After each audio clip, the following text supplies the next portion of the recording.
ਵਾਹਿਗੁਰੂ ਸਾਹਿਬ ਜੀ।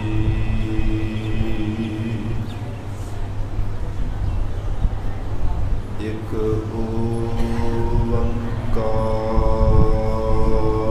ਓੰਕਾਰ ਸਤਿਨਾਮ ਕਰਤਾ ਪੁਰਖ ਨਿਰਭਉ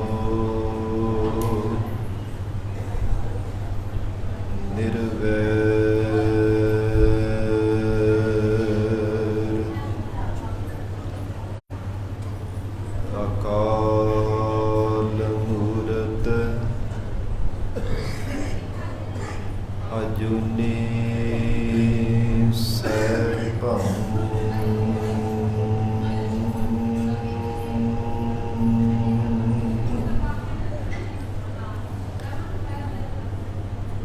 ਗੁਰ ਪ੍ਰਸਾਦ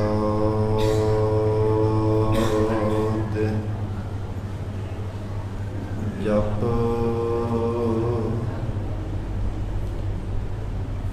ਆਦਿ ਸਚ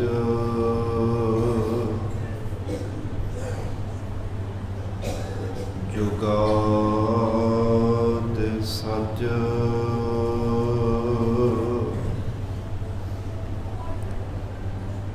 ਹੈ ਭੀ ਸਚ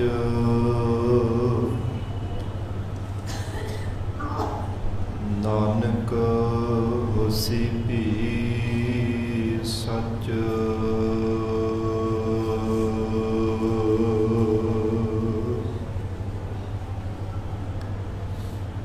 ਪੂਰਾ ਪ੍ਰਭ ਆਰਾਧਿਆ ਪੂਰਾ ਜਾਗਾ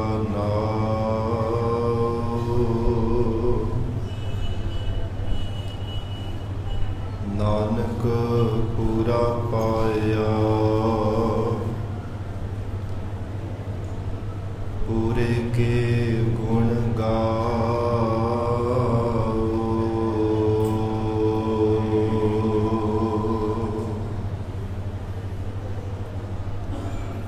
ਬਹੁ ਸ਼ਾਸਤਰ ਬਹੁ ਸਿਮਰਤੀ ਵੇਖੇ ਸਰਬ ਟਢੋਲ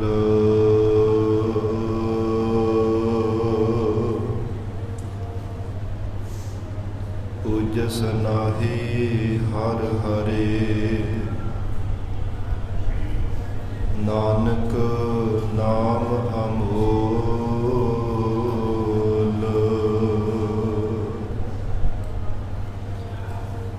ਮੁਖ ਉਚਰ ਹੈ ਸ਼ਾਸਤਰ ਖਟ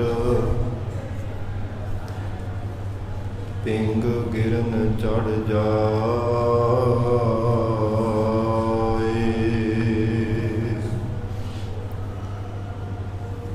ਅੰਧ ਲਖੈ ਬਦਰ ਸੁਣੈ ਜਾਓ ਕਾਲ ਕਿਰਪਾ ਕਰਾਏ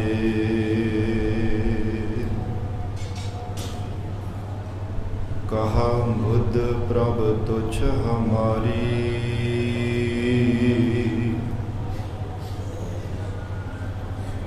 ਵਰਨ ਸਕੈ ਮਹਿਮਾ ਜੋ ਤਿਹਾਰੀ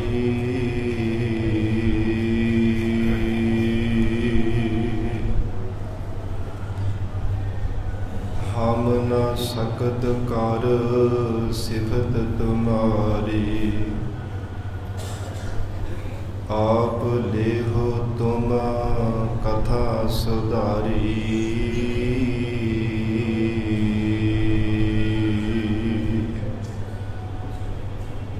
ਹਮ ਨ ਸਕਤ ਕਰ ਸਿਫਤ ਤੁਮਾਰੀ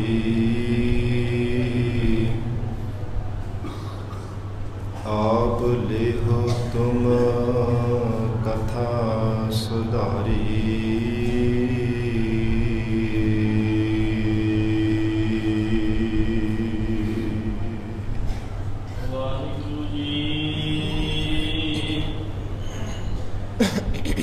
ਸਤਿਨਾਮ ਸ੍ਰੀ ਵਾਹਿਗੁਰੂ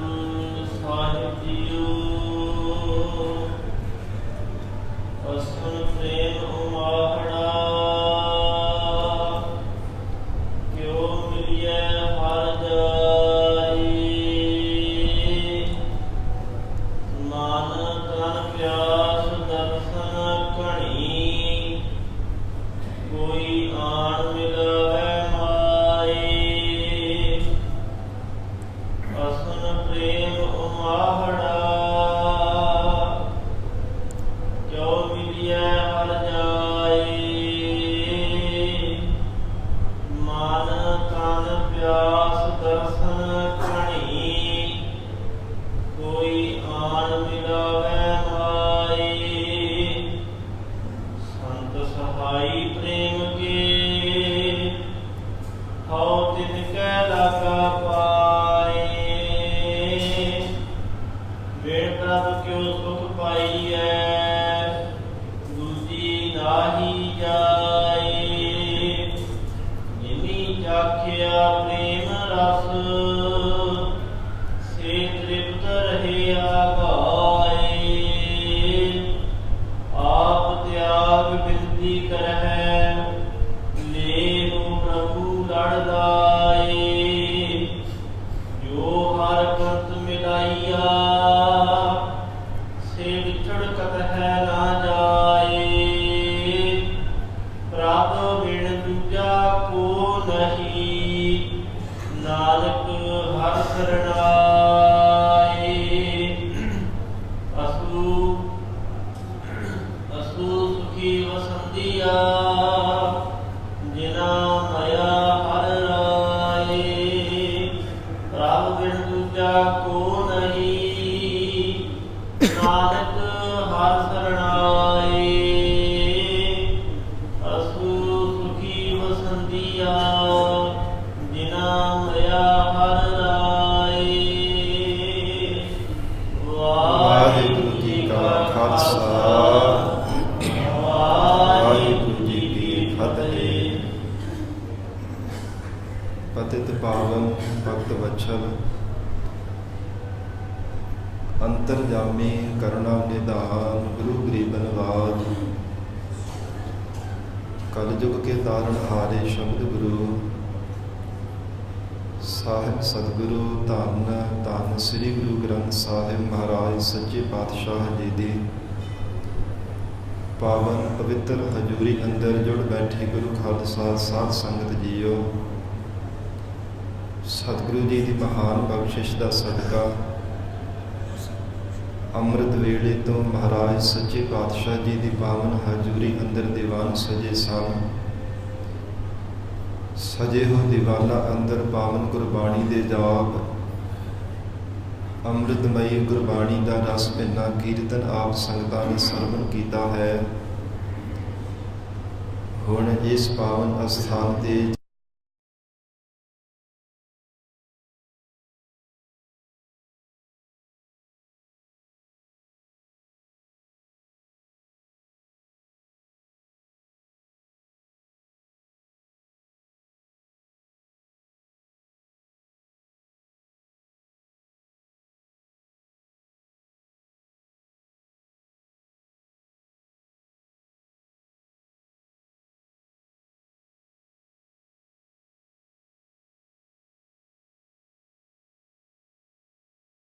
ਕਰਨੇ ਹੈ।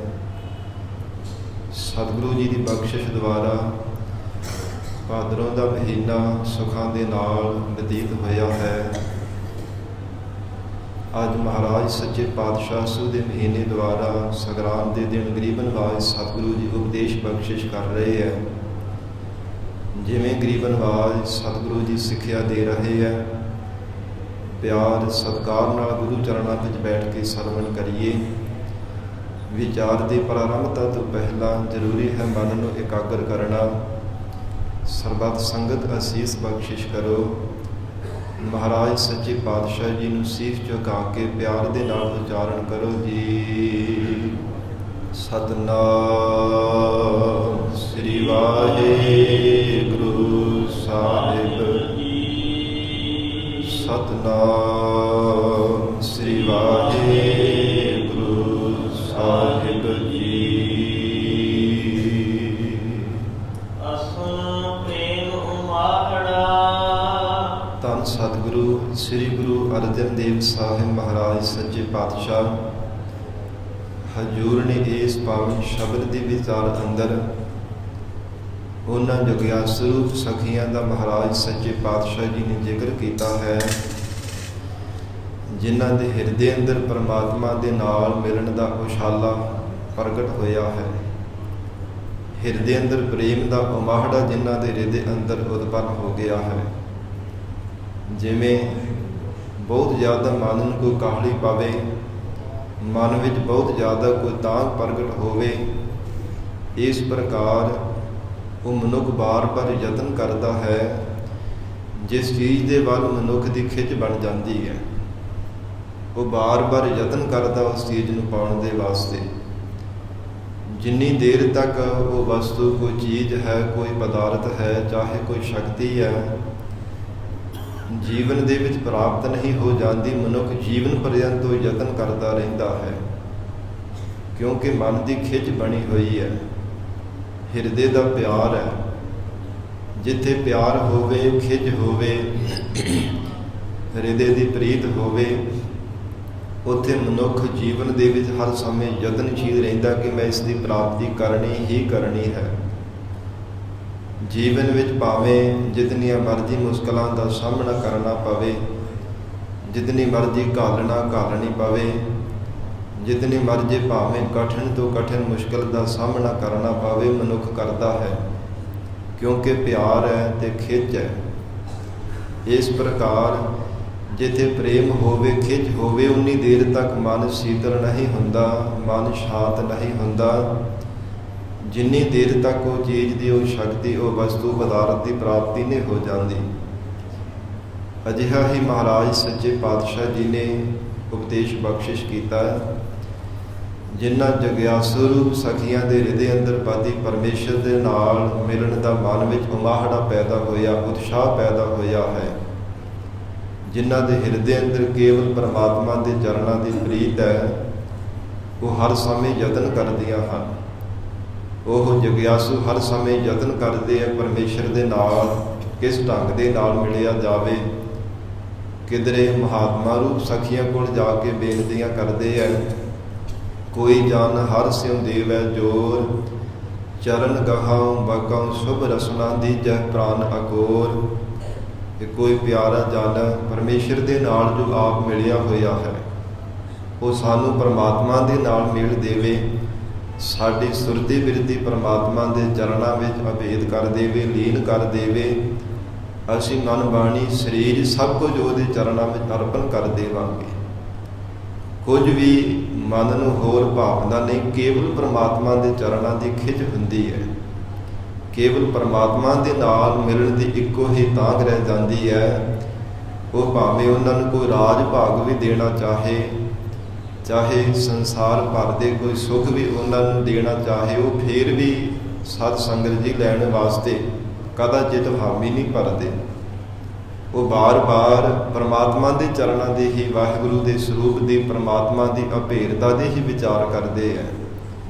ਤਿੰਨਾਂ ਗੁਰਮੁਖਾਂ ਦੇ ਪਰਥਾਏ ਮਹਾਰਾਜ ਸੱਚੇ ਪਾਤਸ਼ਾਹ ਜੀ ਨੇ ਫਰਮਾਨ ਕੀਤੇ ਹਨ। ਰਾਜ ਨਾ ਚਾਹਾਓ, ਮੁਕਤ ਨਾ ਚਾਹਾਓ, ਮਨ ਪ੍ਰੀਤ ਚਰਨ ਕਮਲਾਰੇ। ਹੇ ਪਰਮਾਤਮਾ, ਕੇਵਲ ਆਪ ਜੀ ਦੇ ਚਰਨਾਂ ਦੀ ਪ੍ਰੀਤ ਹੀ ਮਨ ਨੂੰ ਮਹਾਰਾਜ ਚੰਗੀ ਲੱਗਦੀ ਹੈ। ਆਪ ਜੀ ਦੇ ਚਰਨਾਂ ਦੀ ਖਿੱਚ ਹੀ ਮਹਾਰਾਜ ਸਾਡੇ ਮਨ ਨੂੰ ਪਿਆਰੀ ਲੱਗਦੀ ਹੈ। ਕੇਵਲ ਉਹ ਪਰਮਾਤਮਾ ਦੇ ਚਰਨਾਂ ਦੇ ਨਾਲ ਹੀ ਜੁੜੇ ਰਹਿੰਦੇ ਹੈ। ਗਰੀਬ ਨਵਾਜ ਧੰਨ ਸਤਿਗੁਰੂ ਸ੍ਰੀ ਗੁਰੂ ਅਰਜਨ ਦੇਵ ਸਾਹਿਬ ਮਹਾਰਾਜ ਸੱਚੇ ਪਾਤਸ਼ਾਹ ਬਾਹਰੀ ਤੌਰ ਤੇ ਜੋ ਬਾਹਰੀ ਭਾਵ ਹੈ, ਇਹਨਾਂ ਸ਼ਬਦਾਂ ਦਾ ਜੋ ਅਰਥ ਹੈ, ਉਹ ਪ੍ਰਤੱਖ ਇਸਤਰੀ ਦਾ ਮਹਾਰਾਜ ਸੱਚੇ ਪਾਤਸ਼ਾਹ ਜੀ ਨੇ ਰੂਪਕ ਅਲੰਕਾਰ ਬਣਾ ਕੇ ਸਤਿਗੁਰੂ ਜੀ ਨੇ ਉਪਦੇਸ਼ ਬਖਸ਼ਿਆ ਹੈ। ਹਜੂਰ ਫਰਮਾਉਂਦੇ ਆ,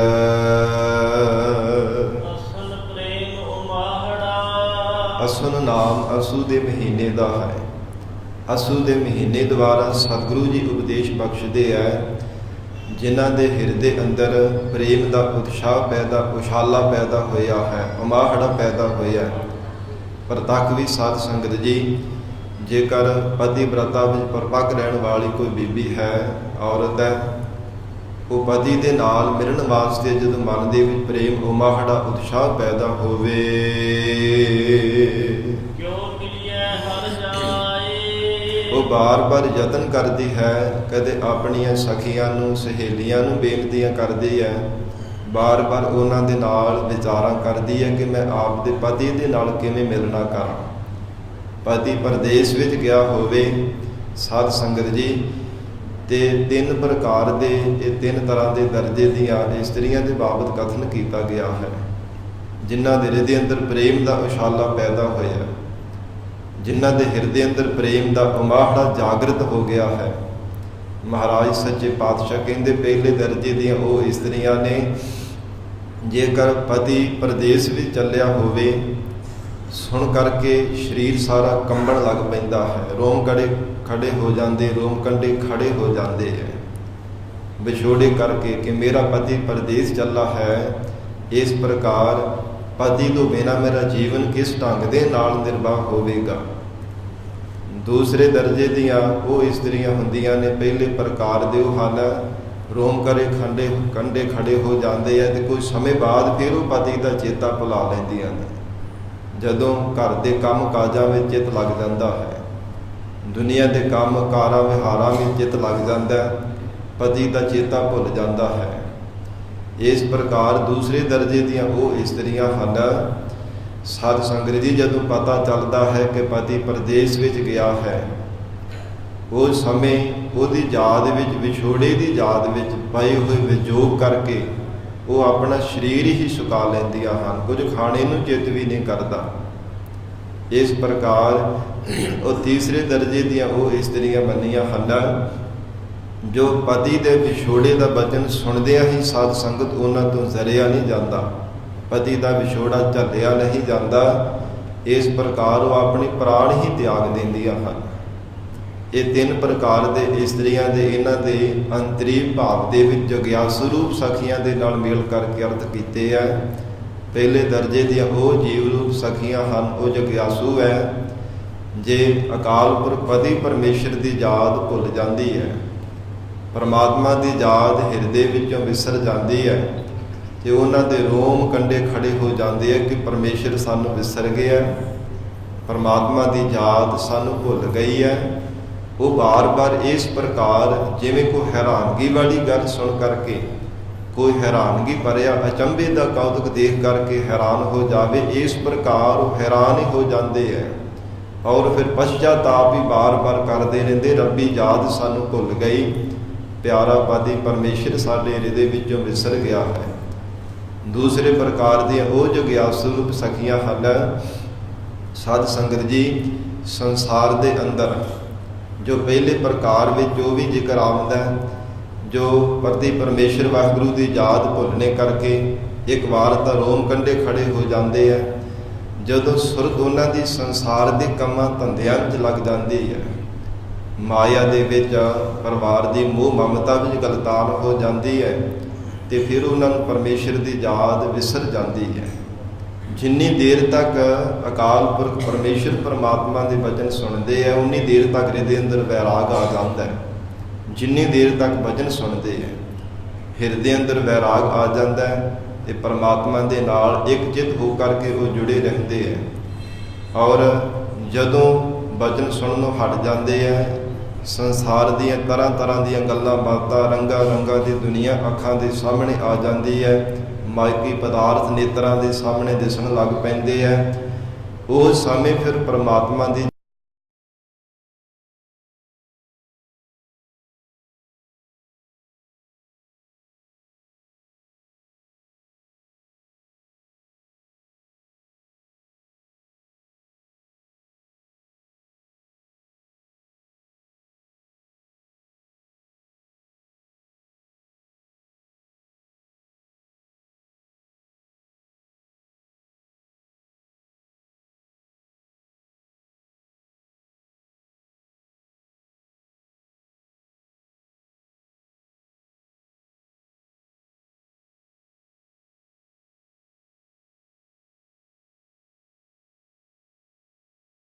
ਚੰਗਾ ਨਹੀਂ ਲੱਗਦਾ।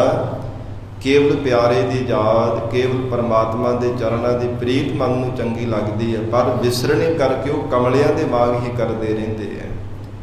ਜਿਵੇਂ ਅਮਲੀ ਬੰਦਾ ਹੁੰਦਾ, ਉਹਨੂੰ ਅਮਰ ਨਾ ਮਿਲੇ ਤੇ ਉਹ ਕਿੱਦਾਂ ਉਹ ਬਾਰ-ਬਾਰ ਵਿਲਕਣੀਆਂ ਲੈਂਦਾ, ਬਾਰ-ਬਾਰ ਰੋਂਦਾ ਵੀ ਹੈ।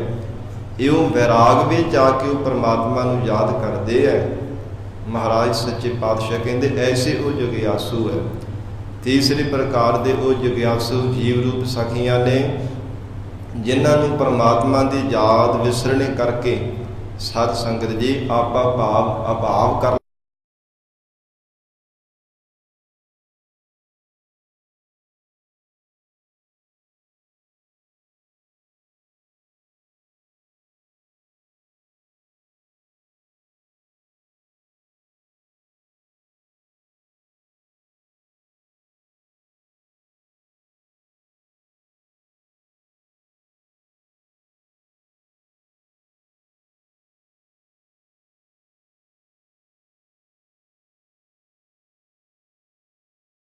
ਕਰ ਲੈਂਦੇ ਆ, ਆਪਣਤ ਨੂੰ ਮਾਰ ਦਿੰਦੇ ਆ।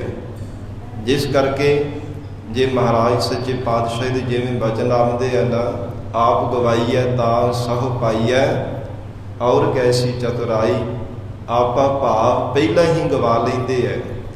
ਸਰੀਰ ਦੀ ਮੌਤ ਹੋਣੇ ਤੋਂ ਪਹਿਲਾਂ ਆਪਣਤ ਨੂੰ ਮਾਰਦੇ ਆ। ਐਸਾ ਉਹਨਾਂ ਉੱਤਮ ਮਹਾਤਮਾ ਰੂਪ ਸਖੀਆਂ ਦਾ ਜੀਵਨ ਹੈ। ਮਹਾਰਾਜ ਸੱਚੇ ਪਾਤਸ਼ਾਹ ਕਹਿੰਦੇ ਹਰ ਸਮੇਂ ਪਰਮੇਸ਼ਰ ਦੇ ਚਰਨਾਂ ਦੇ ਨਾਲ ਹੀ ਜੁੜੇ ਰਹਿੰਦੇ ਆ। ਗਰੀਬ ਨਵਾਜ ਧੰਨ ਸਤਿਗੁਰੂ ਅਰਜਨ ਦੇਵ ਸਾਹਿਬ ਮਹਾਰਾਜ ਸੱਚੇ ਪਾਤਸ਼ਾਹ ਹਜ਼ੂਰ ਫਰਮਾਉਂਦੇ ਆ, ਐਸੇ ਉਹ ਮਹਾਤਮਾ ਰੂਪ ਉੱਤਮ ਸਖੀਆਂ ਹਨ ਜਿਨ੍ਹਾਂ ਦੇ ਹਿਰਦੇ ਅੰਦਰ ਅਕਾਲ ਪੁਰਖ ਪਰਮੇਸ਼ਰ ਪਰਮਾਤਮਾ ਦੇ ਚਰਨਾਂ ਦੀ ਪ੍ਰੀਤ, ਵਾਹਿਗੁਰੂ ਦੇ ਪ੍ਰੇਮ ਦਾ ਉਮਾਹੜਾ ਉਤਸ਼ਾਹ ਪੈਦਾ ਹੋਇਆ। ਉਹ ਬਾਰ-ਬਾਰ ਯਤਨ ਕਰਦੇ ਰਹਿੰਦੇ ਆ। ਜੇਕਰ ਸੁਪਨੇ ਦੇ ਵਿੱਚ ਵੀ ਕਿਤੇ ਪਰਮਾਤਮਾ ਦੇ ਝਲਕ ਪੈ ਜਾਵੇ ਨਾ, ਉਹ ਫਿਰ ਵੈਰਾਗ ਵਿੱਚ ਜਾ ਕੇ ਉੱਠ ਕਰਕੇ ਪਰਮਾਤਮਾ ਨੂੰ ਯਾਦ ਕਰਦੇ ਹੈ। ਹਜ਼ੂਰ ਦਾ ਵਚਨ ਆਉਂਦਾ ਹੈ, ਇੱਥੋਂ ਤੱਕ ਉਹ ਬਾਰ-ਬਾਰ ਬੇਨਤੀਆਂ ਕਰਦੇ ਨੇ, ਐ ਪਰਮਾਤਮਾ ਸੁਪਨੇ ਆਇਆ ਭੀ ਗਿਆ, ਮੈਂ ਜਲ ਭਰਿਆ ਰੋਏ। ਵੈਰਾਗ ਵਿੱਚ ਆ ਕਰਕੇ ਨੇਤਰਾਂ ਵਿੱਚੋਂ ਜਲ ਵਗਦਾ ਹੈ, ਚਿਹਰੇ ਦਾ ਰੰਗ ਪੀਲਾ ਪੈ ਜਾਂਦਾ ਹੈ, ਕੁਝ ਖਾਣੇ ਨੂੰ ਚਿੱਤ ਨਹੀਂ ਕਰਦਾ, ਕੁਝ ਬੋਲਣੇ ਨੂੰ ਚਿੱਤ ਨਹੀਂ ਕਰਦਾ। ਕੇਵਲ ਪਿਆਰੇ ਦੀ ਯਾਦ ਵਿੱਚ ਜੁੜਿਆ ਹੋਇਆ ਉਹ ਵੈਰਾਗ ਵਿੱਚ ਆ ਕੇ ਬੇਨਤੀਆਂ ਕਰਦੇ ਨੇ, ਸੁਪਨੇ ਆਇਆ ਭੀ ਗਿਆ, ਮੈਂ ਜਲ ਭਰਿਆ ਰੋਏ। ਐ ਪਰਮਾਤਮਾ ਸੁਪਨੇ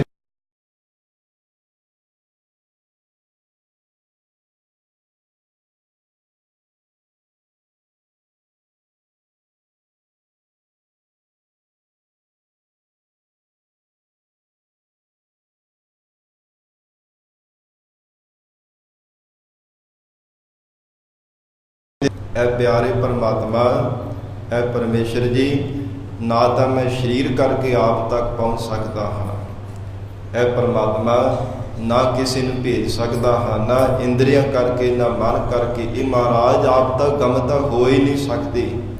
ਫਿਰ ਉਹ ਬਾਰ-ਬਾਰ ਬੇਨਤੀਆਂ ਕਰਦੇ ਨੇ ਵੈਰਾਗ ਵਿੱਚ ਭੇਜ ਕੇ, ਆਓ ਸੁਭਾਗੀ ਨੀਂਦੜੀਏ ਮੈਂ ਫਿਰ ਦੇਖਾ ਸੋਏ। ਉਹ ਭਾਗਾਂ ਵਾਲੀ ਨੀਂਦੜੀਏ ਮੈਨੂੰ ਦੁਬਾਰਾ ਫਿਰ ਆਉਣਾ ਕਰ। ਜਿਸ ਨੀਂਦਰ ਵਿੱਚ ਜਿਵੇਂ ਸੁੱਤਿਆਂ ਹੋਏ ਨੀਂਦ ਵਿੱਚ ਸੁਪਨਾ ਆਉਂਦਾ, ਜਿਸ ਸੁਪਨੇ ਦੇ ਵਿੱਚ ਪਿਆਰੇ ਦੇ ਮੈਨੂੰ ਝਲਕਦੇ ਸੀ ਪਰਮਾਤਮਾ ਦੇ ਦੀਦਾਰ ਹੋਏ ਸਨ, ਆਓ ਸੁਭਾਗੀ ਨੀਂਦੜੀਏ ਐ ਭਾਗਾਂ ਵਾਲੀ ਨੀਂਦੇ ਮੈਨੂੰ ਫੇਰ ਆਵਣਾ ਕਰ। ਵੈਰਾਗ ਵਿੱਚ ਬੌਰਿਆਂ ਦੇ ਵਾਂਗ ਉਹ ਪਰਮੇਸ਼ਰ ਨੂੰ ਯਾਦ ਕਰਦੇ ਹੋਏ ਇਉਂ ਬਾਰ-ਬਾਰ ਨੀਂਦ ਨੂੰ ਆਵਾਜ਼ਾਂ ਮਾਰਦੇ, ਉਹ ਭਾਗਾਂ ਵਾਲੀ ਨੀਂਦੇ ਤੂੰ ਫੇਰ ਮੈਨੂੰ ਆਵਣਾ ਕਰ। ਜਿਸ ਨੀਂਦ ਵਿੱਚ ਸੁੱਤਿਆਂ ਹੋਇਆਂ ਸੁਪਨੇ ਵਿੱਚ ਪਿਆਰੇ ਦੇ ਮੈਨੂੰ ਝਲਕ ਦਿਖਾਈ ਹੈ, ਇਹ ਵੈਰਾਗ ਵਿੱਚ ਭਿੱਜ ਕਰਕੇ ਯਾਦ ਕਰਦੇ ਹੈ। ਜਿਵੇਂ ਕਾਂਚੀ ਵਿੱਚ ਭਾਈ ਗੁਰਦਾਸ ਸਾਹਿਬ ਜੀ ਨੂੰ ਦੀਦਾਰ ਹੋਏ ਸਨ। ਧੰਨ ਸਤਿਗੁਰੂ ਗੁਰੂ ਹਰਗੋਬਿੰਦ ਸਾਹਿਬ ਮਹਾਰਾਜ ਸੱਚੇ ਪਾਤਸ਼ਾਹ ਜੀ ਦੇ ਜਦੋਂ ਉੱਠ ਕਰਕੇ ਦੇਖਿਆ ਤੇ ਨਿਦਰਾ ਵਿੱਚ ਜਲ ਆ ਗਿਆ। ਵੈਰਾਗ ਵਿੱਚ ਭਿੱਜ ਕੇ ਮਹਾਰਾਜ ਸੱਚੇ ਪਾਤਸ਼ਾਹ ਜੀ ਨੂੰ ਯਾਦ ਕਰਦੇ ਨੇ। ਇਸ ਪ੍ਰਕਾਰ ਜਿਹੜੇ ਦਰਸ਼ਨ ਹੈ ਸਾਧ ਸੰਗਤ ਜੀ ਵੀ 4 ਪ੍ਰਕਾਰ ਦੇ ਮੰਨੇ ਹੈ, ਚਿੱਤਰ ਦਰਸ਼ਨ, ਫਿਰ ਸੁਪਨ ਦਰਸ਼ਨ, ਸ਼ਰਵਣ ਦਰਸ਼ਨ ਤੇ ਪ੍ਰਤੱਖ ਦਰਸ਼ਨ। ਚਿੱਤਰ ਜਿਵੇਂ ਇਹ ਮੂਰਤ ਬਣਾਈ ਹੋਵੇ, ਸਾਧ ਸੰਗਤ ਜੀ ਜਿਵੇਂ ਫੋਟੋ ਕਹਿ ਦਿੱਤਾ ਜਾਂਦਾ ਹੈ, ਉਹ ਚਿੱਤਰ ਦਰਸ਼ਨ ਹੈ। ਉਹ ਚਿੱਤਰ ਦੇ ਰਾਹੀਂ ਦੇਖ ਕਰਕੇ ਹਿਰਦੇ ਦੇ ਅੰਦਰ ਮਹਾਰਾਜ ਸੱਚੇ ਪਾਤਸ਼ਾਹੀ ਦੀ ਯਾਦ ਆ ਜਾਣੀ। ਗਰੀਬ ਨਵਾਜ ਸਤਿਗੁਰੂ ਜੀ ਦੇ ਸਰੂਪ ਨੂੰ ਯਾਦ ਕਰਨਾ, ਇਹ ਚਿੱਤਰ ਦਰਸ਼ਨ ਹਨ। ਇਸ ਪ੍ਰਕਾਰ ਸ਼ਰਵਣ ਦਰਸ਼ਨ ਹੈ, ਜੋ ਗੁਰ ਇਤਿਹਾਸ ਦੇ ਰਾਹੀਂ ਜਾਂ ਗੁਰੂ ਸ਼ਬਦ ਦੀ ਵਿਚਾਰ ਦੁਆਰਾ ਪਿਆਰੇ ਦੇ ਦੀਦਾਰ ਕਰਨੇ। ਜਿਵੇਂ ਗੁਰ ਇਤਿਹਾਸ ਸਰਵਣ ਕਰੀਦਾ ਹੈ ਕਿ ਸਤਿਗੁਰੂ ਧੰਨ ਗੁਰੂ ਨਾਨਕ ਦੇਵ ਸਾਹਿਬ ਸੱਚੇ ਪਾਤਸ਼ਾਹ ਜੀ ਨੇ ਇਵੇਂ ਕੌਤਕ ਕੀਤੇ ਹੈ, ਤਮਾਮ ਜੀਵਾਂ ਦਾ ਪਾਰ ਉਤਾਰਾ ਕੀਤਾ ਹੈ। ਮਹਾਰਾਜ ਸੱਚੇ ਪਾਤਸ਼ਾਹ ਨੇ ਬੇਅੰਤ ਲੀਲਾ ਕੀਤੀਆਂ ਨੇ। ਦਸਮ ਬੇਦਾ ਬਾਜਾਂ ਵਾਲੇ ਸਤਿਗੁਰੂ ਧੰਨ ਸ੍ਰੀ ਗੁਰੂ ਗੋਬਿੰਦ ਸਿੰਘ ਸਾਹਿਬ ਮਹਾਰਾਜ ਸੱਚੇ ਪਾਤਸ਼ਾਹ ਨੇ ਬੇਅੰਤ ਜੋਜ ਵਰਤਾਏ ਹੈ। ਸਤਿਗੁਰੂ ਜੀ ਦੇ ਗੁਣਾਂ ਨੂੰ, ਮਹਾਰਾਜ ਜੀ ਦੇ ਕੌਤਕਾਂ ਨੂੰ ਸੁਣਨਾ ਤੇ ਉਹ ਚੀਜ਼ ਨੂੰ ਅਨੁਭਵ ਕਰਨਾ। ਵੈਰਾਗ ਮਹਾਰਾਜ ਸੱਚੇ ਪਾਤਸ਼ਾਹੀ ਦੇ ਸ਼ਰਧਾ ਵਿਸ਼ਵਾਸ ਰੂਪੀ ਕੰਨਾਂ ਦੁਆਰਾ ਜਸ ਨੂੰ ਸੁਣਨਾ, ਉਹ ਚੀਜ਼ ਨੂੰ ਅਨੁਭਵ ਕਰਨਾ, ਇਹ ਸ਼ਰਵਣ ਦਰਸ਼ਨ ਮੰਨੇ ਗਏ ਹੈ। ਫਿਰ ਸਾਧ ਸੰਗਤ ਜੀ, ਜੋ ਪ੍ਰਤੱਖ ਦਰਸ਼ਨ ਹੈ, ਜਿਵੇਂ ਪ੍ਰਤੱਖ ਸਾਖਸ਼ਾਤ ਹੋ ਕਰਕੇ ਪਰਮਾਤਮਾ ਦੇ ਦੀਦਾਰ ਹੋ ਜਾਣੇ। ਪ੍ਰਤੱਖ ਜਿਵੇਂ ਧੰਨ ਸ੍ਰੀ ਗੁਰੂ ਗ੍ਰੰਥ ਸਾਹਿਬ ਮਹਾਰਾਜ ਜੀ ਦੇ ਦੀਦਾਰ ਕਰਦੇ ਹਾਂ। ਚਿੱਤਰ ਦਰਸ਼ਨ ਦੇ ਭਾਵੇਂ ਗੁਰਮਤਿ ਦੇ ਵਿੱਚ ਸਾਧ ਸੰਗਤ ਜੀ ਨਹੀਂ ਮੰਨੇ ਜਾਂਦੇ, ਪਰ ਇਹ ਨਹੀਂ ਸਮਝ ਲੈਣਾ ਕਿ ਜਿਹੜੀ ਫੋਟੋ ਗੁਰੂ ਘਰ ਦੇ ਵਿੱਚ ਸਤਿਗੁਰੂ ਜੀ ਦੀ ਜਾਂ ਜਿਨ੍ਹਾਂ ਸਿੰਘਾਂ ਸਿੰਘਣੀਆਂ ਨੇ ਕੌਮ ਦੇ ਵਾਸਤੇ ਧਰਮ ਤੋਂ ਆਪਣਾ ਆਪ ਨਿਸ਼ਾਵਰ ਕਰ ਦਿੱਤਾ ਹੈ, ਕੁਰਬਾਨੀਆਂ ਕੀਤੀਆਂ, ਜਿਨ੍ਹਾਂ ਨੇ ਆਪਣੀਆਂ ਸ਼ਹਾਦਤਾਂ ਪਾਈਆਂ ਨੇ, ਉਹਨਾਂ ਦੀ ਫੋਟੋ ਲਾਉਣ ਵੀ ਕੋਈ ਮਨਾਹੀ ਨਹੀਂ ਹੈ। ਇੱਕ ਫੋਟੋ ਜੋ ਹੈ, ਚਿੱਤਰ ਹੈ, ਵੀ ਬਹੁਤ ਵੱਡਾ ਮਾਇਨਾ ਰੱਖਦੀ ਜੀਵਨ ਦੇ ਵਿੱਚ। ਜਿਵੇਂ ਇੱਕ ਬੱਚਾ ਹੁੰਦਾ ਹੈ, ਬੱਚੇ ਨੂੰ ਤੁਰਨ ਦੇ ਵਾਸਤੇ ਜਿੰਨੀ ਦੇਰ ਤੱਕ ਤੁਰਨ ਦੀ ਇਜਾਜ਼ਤ ਨਹੀਂ ਆਉਂਦੀ, ਉਹਨੂੰ ਗਡੀਰਾ ਦਿੱਤਾ ਜਾਂਦਾ ਹੈ। ਆਪ ਨੇ ਦੇਖਿਆ ਹੋਵੇਗਾ, ਸਾਰੇ ਆਪ ਜੀ ਸਿਆਣੇ ਪੁਰਖ ਬੈਠੇ ਹੋ, ਮਾਤਾਵਾਂ ਭੈਣਾਂ ਬੀਬੀਆਂ ਬੈਠੀਆਂ ਨੇ, ਆਪ ਨੂੰ ਪਤਾ ਹੋਵੇਗਾ ਕਿ ਛੋਟੇ ਬੱਚੇ ਨੂੰ ਗਡੀਰਾ ਦਿੱਤਾ ਜਾਂਦਾ ਹੈ ਕਿ ਉਹਦੇ ਆਸਰੇ ਉਹਨੂੰ ਪਕੜ ਕੇ, ਉਹਨੂੰ ਫੜ ਕੇ, ਉਹਦੇ ਸਹਾਰੇ ਸਹਿਜੇ ਸਹਿਜੇ ਤੁਰਦਾ। ਜਦੋਂ ਤੁਰਨ ਦੀ ਇਜਾਜ਼ਤ ਆ ਜਾਂਦੀ, ਬੱਚਾ ਆਪੇ ਉਹਨੂੰ ਛੱਡ ਦਿੰਦਾ ਹੈ। ਜੋ ਚਿੱਤਰ ਦਰਸ਼ਨ ਹੈ ਨਾ, ਘਰ ਦੇ ਵਿੱਚ ਕੋਈ ਤਸਵੀਰ ਲਗਾਉਣੀ ਹੈ, ਚਾਹੇ ਸਤਿਗੁਰੂ ਜੀ ਦੀ ਹੈ, ਚਾਹੇ ਜਿਨ੍ਹਾਂ ਨੇ ਆਪਣਾ ਆਪ ਨਿਸ਼ਾਵਰ ਕੀਤਾ, ਕੁਰਬਾਨੀਆਂ ਦਿੱਤੀਆਂ ਨੇ, ਜਿਵੇਂ ਅਮਰ ਸ਼ਹੀਦ ਬਾਬਾ ਦੀਪ ਸਿੰਘ ਸਾਹਿਬ ਜੀ, ਭਾਈ ਮਨੀ ਸਿੰਘ ਜੀ, ਭਾਈ ਮਤੀ ਦਾਸ ਜੀ, ਮਹਾਨ ਸ਼ਹੀਦਾਂ ਗੁਰਸਿੱਖਾਂ ਸਿੰਘਾਂ ਦੀਆਂ ਕੁਰਬਾਨੀਆਂ ਨੇ, ਜਿਨ੍ਹਾਂ ਨੇ ਕੌਮ ਦੇ ਵਾਸਤੇ ਆਪਣਾ ਆਪ ਨਿਸ਼ਾਵਰ ਕਰ ਦਿੱਤਾ। ਤਿੰਨਾਂ ਨੂੰ ਦੇਖ ਕਰਕੇ ਸਾਧ ਸੰਗਤ ਜੀ ਇਹ ਜਾਣੋ ਕਿ ਗਡੀਰੇ ਦੀ ਤਰ੍ਹਾਂ, ਤੁਰਨ ਦੀ ਤਰ੍ਹਾਂ ਹੈ। ਜਿਹਦੇ ਮਨ ਵਿੱਚ ਇਹਦੇ ਆਸਾ ਜਾਗੀ ਹੀ ਨਹੀਂ ਹੈ, ਇਹਨਾਂ ਨੂੰ ਦੇਖ ਕਰਕੇ ਮਨ ਵਿੱਚ ਆਸਾ ਜਾਗਦੀ ਹੈ। ਘਰ ਦੇ ਵਿੱਚ ਤਸਵੀਰ ਗੁਰੂਆਂ ਪੀਰਾਂ ਦੀ ਲੱਗੀ ਹੋਵੇ ਤੇ ਬੱਚਾ ਵੀ ਆਖਰਕਾਰ ਮਾਂ ਪਿਓ ਨੂੰ ਪੁੱਛਦਾ, ਜੀ ਤਸਵੀਰ ਕਿਸ ਦੀ ਹੈ। ਜੇ ਉੱਥੇ ਗੁਰੂਆਂ ਦੀ, ਸ਼ਹੀਦਾਂ ਸਿੰਘਾਂ ਦੀ ਥਾਂ ਤੇ ਐਕਟਰਾਂ ਦੀਆਂ, ਜੋ ਸਾਧ ਸੰਗਤ ਜੀ ਅਸ਼ਲੀਲ ਜੇ ਤਸਵੀਰਾਂ ਲੱਗੀਆਂ ਹੋਣ, ਤੇ ਉੱਥੇ ਫਿਰ ਅਸੀਂ ਕੀ ਬੱਚੇ ਨੂੰ ਜਵਾਬ ਦੇਵਾਂਗੇ? ਜੋ ਕੁਝ ਹੈ ਉਹ ਕੁਝ ਹੀ ਦੱਸਾਂਗੇ ਨਾ, ਤੇ ਫਿਰ ਬੱਚੇ ਤੇ ਅਸਰ ਕਿਹੋ ਜਿਹਾ ਪੈਣਾ? ਮਾੜਾ ਹੀ ਪੈਣਾ। ਅਸਰ ਕੋਈ ਚੰਗਾ ਥੋੜ੍ਹੀ ਪੈਣਾ।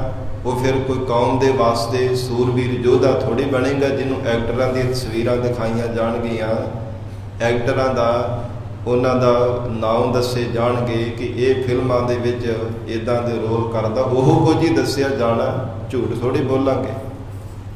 ਤੇ ਜੇ ਘਰ ਦੇ ਵਿੱਚ ਸਤਿਗੁਰੂ ਜੀ ਦੀਆਂ ਤਸਵੀਰਾਂ ਲੱਗੀਆਂ ਹੋਣ, ਸ਼ਹੀਦਾਂ ਸਿੰਘਾਂ ਦੀਆਂ, ਸਿੰਘਣੀਆਂ ਦੀਆਂ, ਛੋਟੇ ਛੋਟੇ ਬੱਚਿਆਂ ਦੇ ਟੋਟੇ ਕਰ ਕਰਕੇ ਗਲਾਂ ਵਿੱਚ ਹਾਰ ਪਵਾ ਰਹੀਆਂ ਮਾਤਾਵਾਂ ਦੀਆਂ ਤਸਵੀਰਾਂ ਲੱਗੀਆਂ ਹੋਣਗੀਆਂ, ਬੱਚੇ ਨੂੰ, ਉਹ ਬੱਚਾ ਸਵਾਲ ਕਰੇਗਾ, ਪ੍ਰਸ਼ਨ ਕਰੇਗਾ, ਇਹ ਮਾਤਾ, ਇਹ ਮੇਰੇ ਪਿਤਾ, ਇਹ ਕਿਹਦੀ ਤਸਵੀਰ ਹੈ?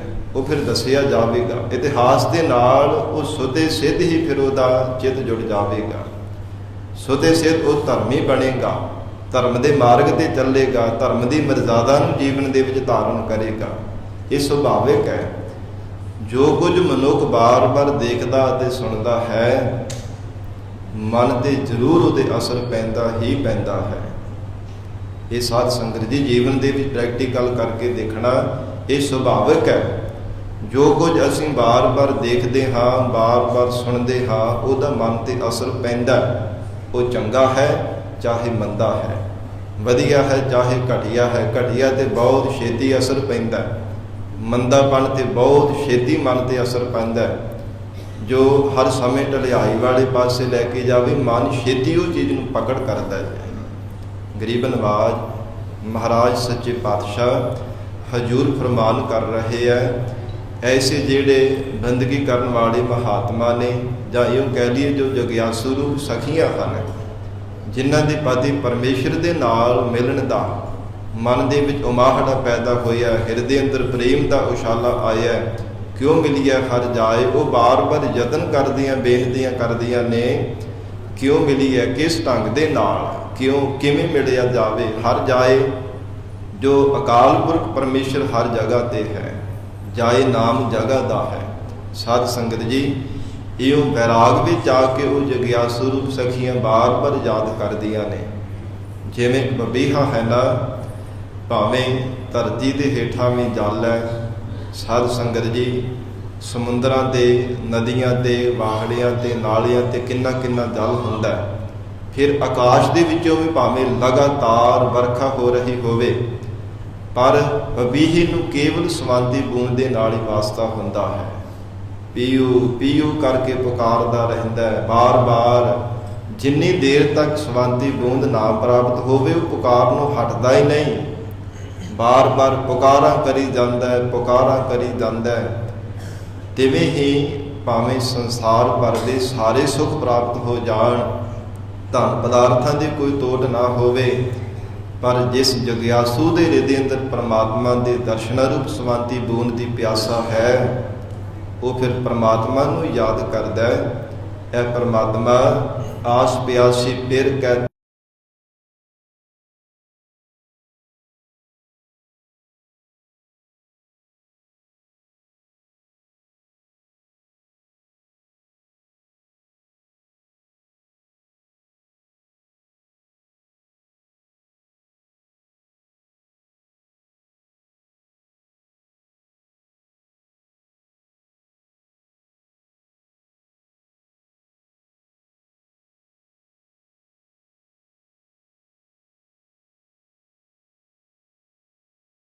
ਕਰਦੇ ਜਗਿਆਸੂ ਰੂਪ ਸਖੀ, ਮੇਰੇ ਮਨ ਤੇ ਤਨ ਵਿੱਚ ਪਿਆਸਾ ਹੈ ਘਣੀ ਬਹੁਤ ਜ਼ਿਆਦਾ, ਅਤਿਸ਼ੇ ਕਰਕੇ ਬਹੁਤ ਜ਼ਿਆਦਾ ਮਨ ਤੇ ਤਨ ਵਿੱਚ ਪਿਆਸਾ ਹੈ ਪਿਆਰੇ ਨਾਲ ਮਿਲਣ ਦੀ। ਕੋਈ ਆਣ ਮਿਲਾਵੇ ਮਾਏ, ਕੋਈ ਤਾਂ ਪਰਮੇਸ਼ਰ ਦਾ ਪਿਆਰਾ ਮਹਾਤਮਾ ਰੂਪ ਸਖੀ ਮੈਨੂੰ ਆ ਕਰਕੇ ਮਿਲਾਉਣਾ ਕਰੇ, ਕੋਈ ਤਾਂ ਹੋਵੇਗਾ ਹੀ ਜੋ ਆਪ ਪਰਮੇਸ਼ਰ ਦੇ ਨਾਲ ਮਿਲਿਆ ਹੈ ਮੈਨੂੰ ਵੀ ਮੇਲ ਦੇਵੇ, ਜੋ ਆਪ ਮਿਲਿਆ ਉਹ ਮੈਨੂੰ ਵੀ ਮੇਲ ਦੇਵੇਗਾ। ਇਸ ਪ੍ਰਕਾਰ ਜਗਿਆਸੂ ਰੂਪ ਸਖੀ ਮਹਾਤਮਾ ਸਖੀ ਦੇ ਕੋਲ ਬੇਨਤੀ ਕਰਦੀ ਹੈ, ਕੋਈ ਆਣ ਮਿਲਾਵੇ ਮਾਏ, ਮਾਏ ਹੈ ਮਹਾਤਮਾ ਰੂਪ ਮੇਰੀ ਮਾਂ, ਐ ਮੇਰੀ ਸਖੀ, ਮੈਨੂੰ ਅਕਾਲ ਪੁਰਖ ਪਾਦੀ ਪਰਮੇਸ਼ਰ ਦੇ ਨਾਲ ਮਿਲਣਾ ਕਰੋ। ਸੰਤ ਸਹਾਈ ਪ੍ਰੇਮ ਕੇ, ਫਿਰ ਜਦੋਂ ਬੇਨਤੀ ਕੀਤੀ ਹੈ ਤੇ ਮਹਾਤਮਾ ਰੂਪ ਸਖੀ ਕਹਿੰਦੀ, ਸੰਤ ਸਹਾਈ ਪ੍ਰੇਮ ਕੇ, ਜੋ ਬੰਦਗੀ ਕਰਨ ਵਾਲੇ ਸਤਿਪੁਰਸ਼ ਹੈ ਨਾ, ਜਿਨ੍ਹਾਂ ਨੂੰ ਸਾਸ ਗਰਾਸ ਕਦੇ ਪਰਮੇਸ਼ਰ ਦਾ ਨਾਮ ਨਹੀਂ ਵਿਸਰਦਾ, ਜਿਨ੍ਹਾਂ ਦੇ ਹਿਰਦੇ ਅੰਦਰ ਪਰਮਾਤਮਾ ਦੇ ਚਰਨਾਂ ਦਾ ਹੀ ਹਰ ਸਮੇਂ ਪ੍ਰੇਮ ਬਣਿਆ ਰਹਿੰਦਾ ਹੈ। ਸੰਤ ਸਹਾਈ ਪ੍ਰੇਮ ਕੇ, ਐਸੇ ਜਿਹੜੇ ਅਕਾਲ ਪੁਰਖ ਵਾਹਿਗੁਰੂ ਜੀ ਦੇ ਪਿਆਰੇ ਪ੍ਰੇਮੀ ਬੰਦਗੀ ਕਰਨ ਵਾਲੇ ਮਹਾਂਪੁਰਖ ਹਨ।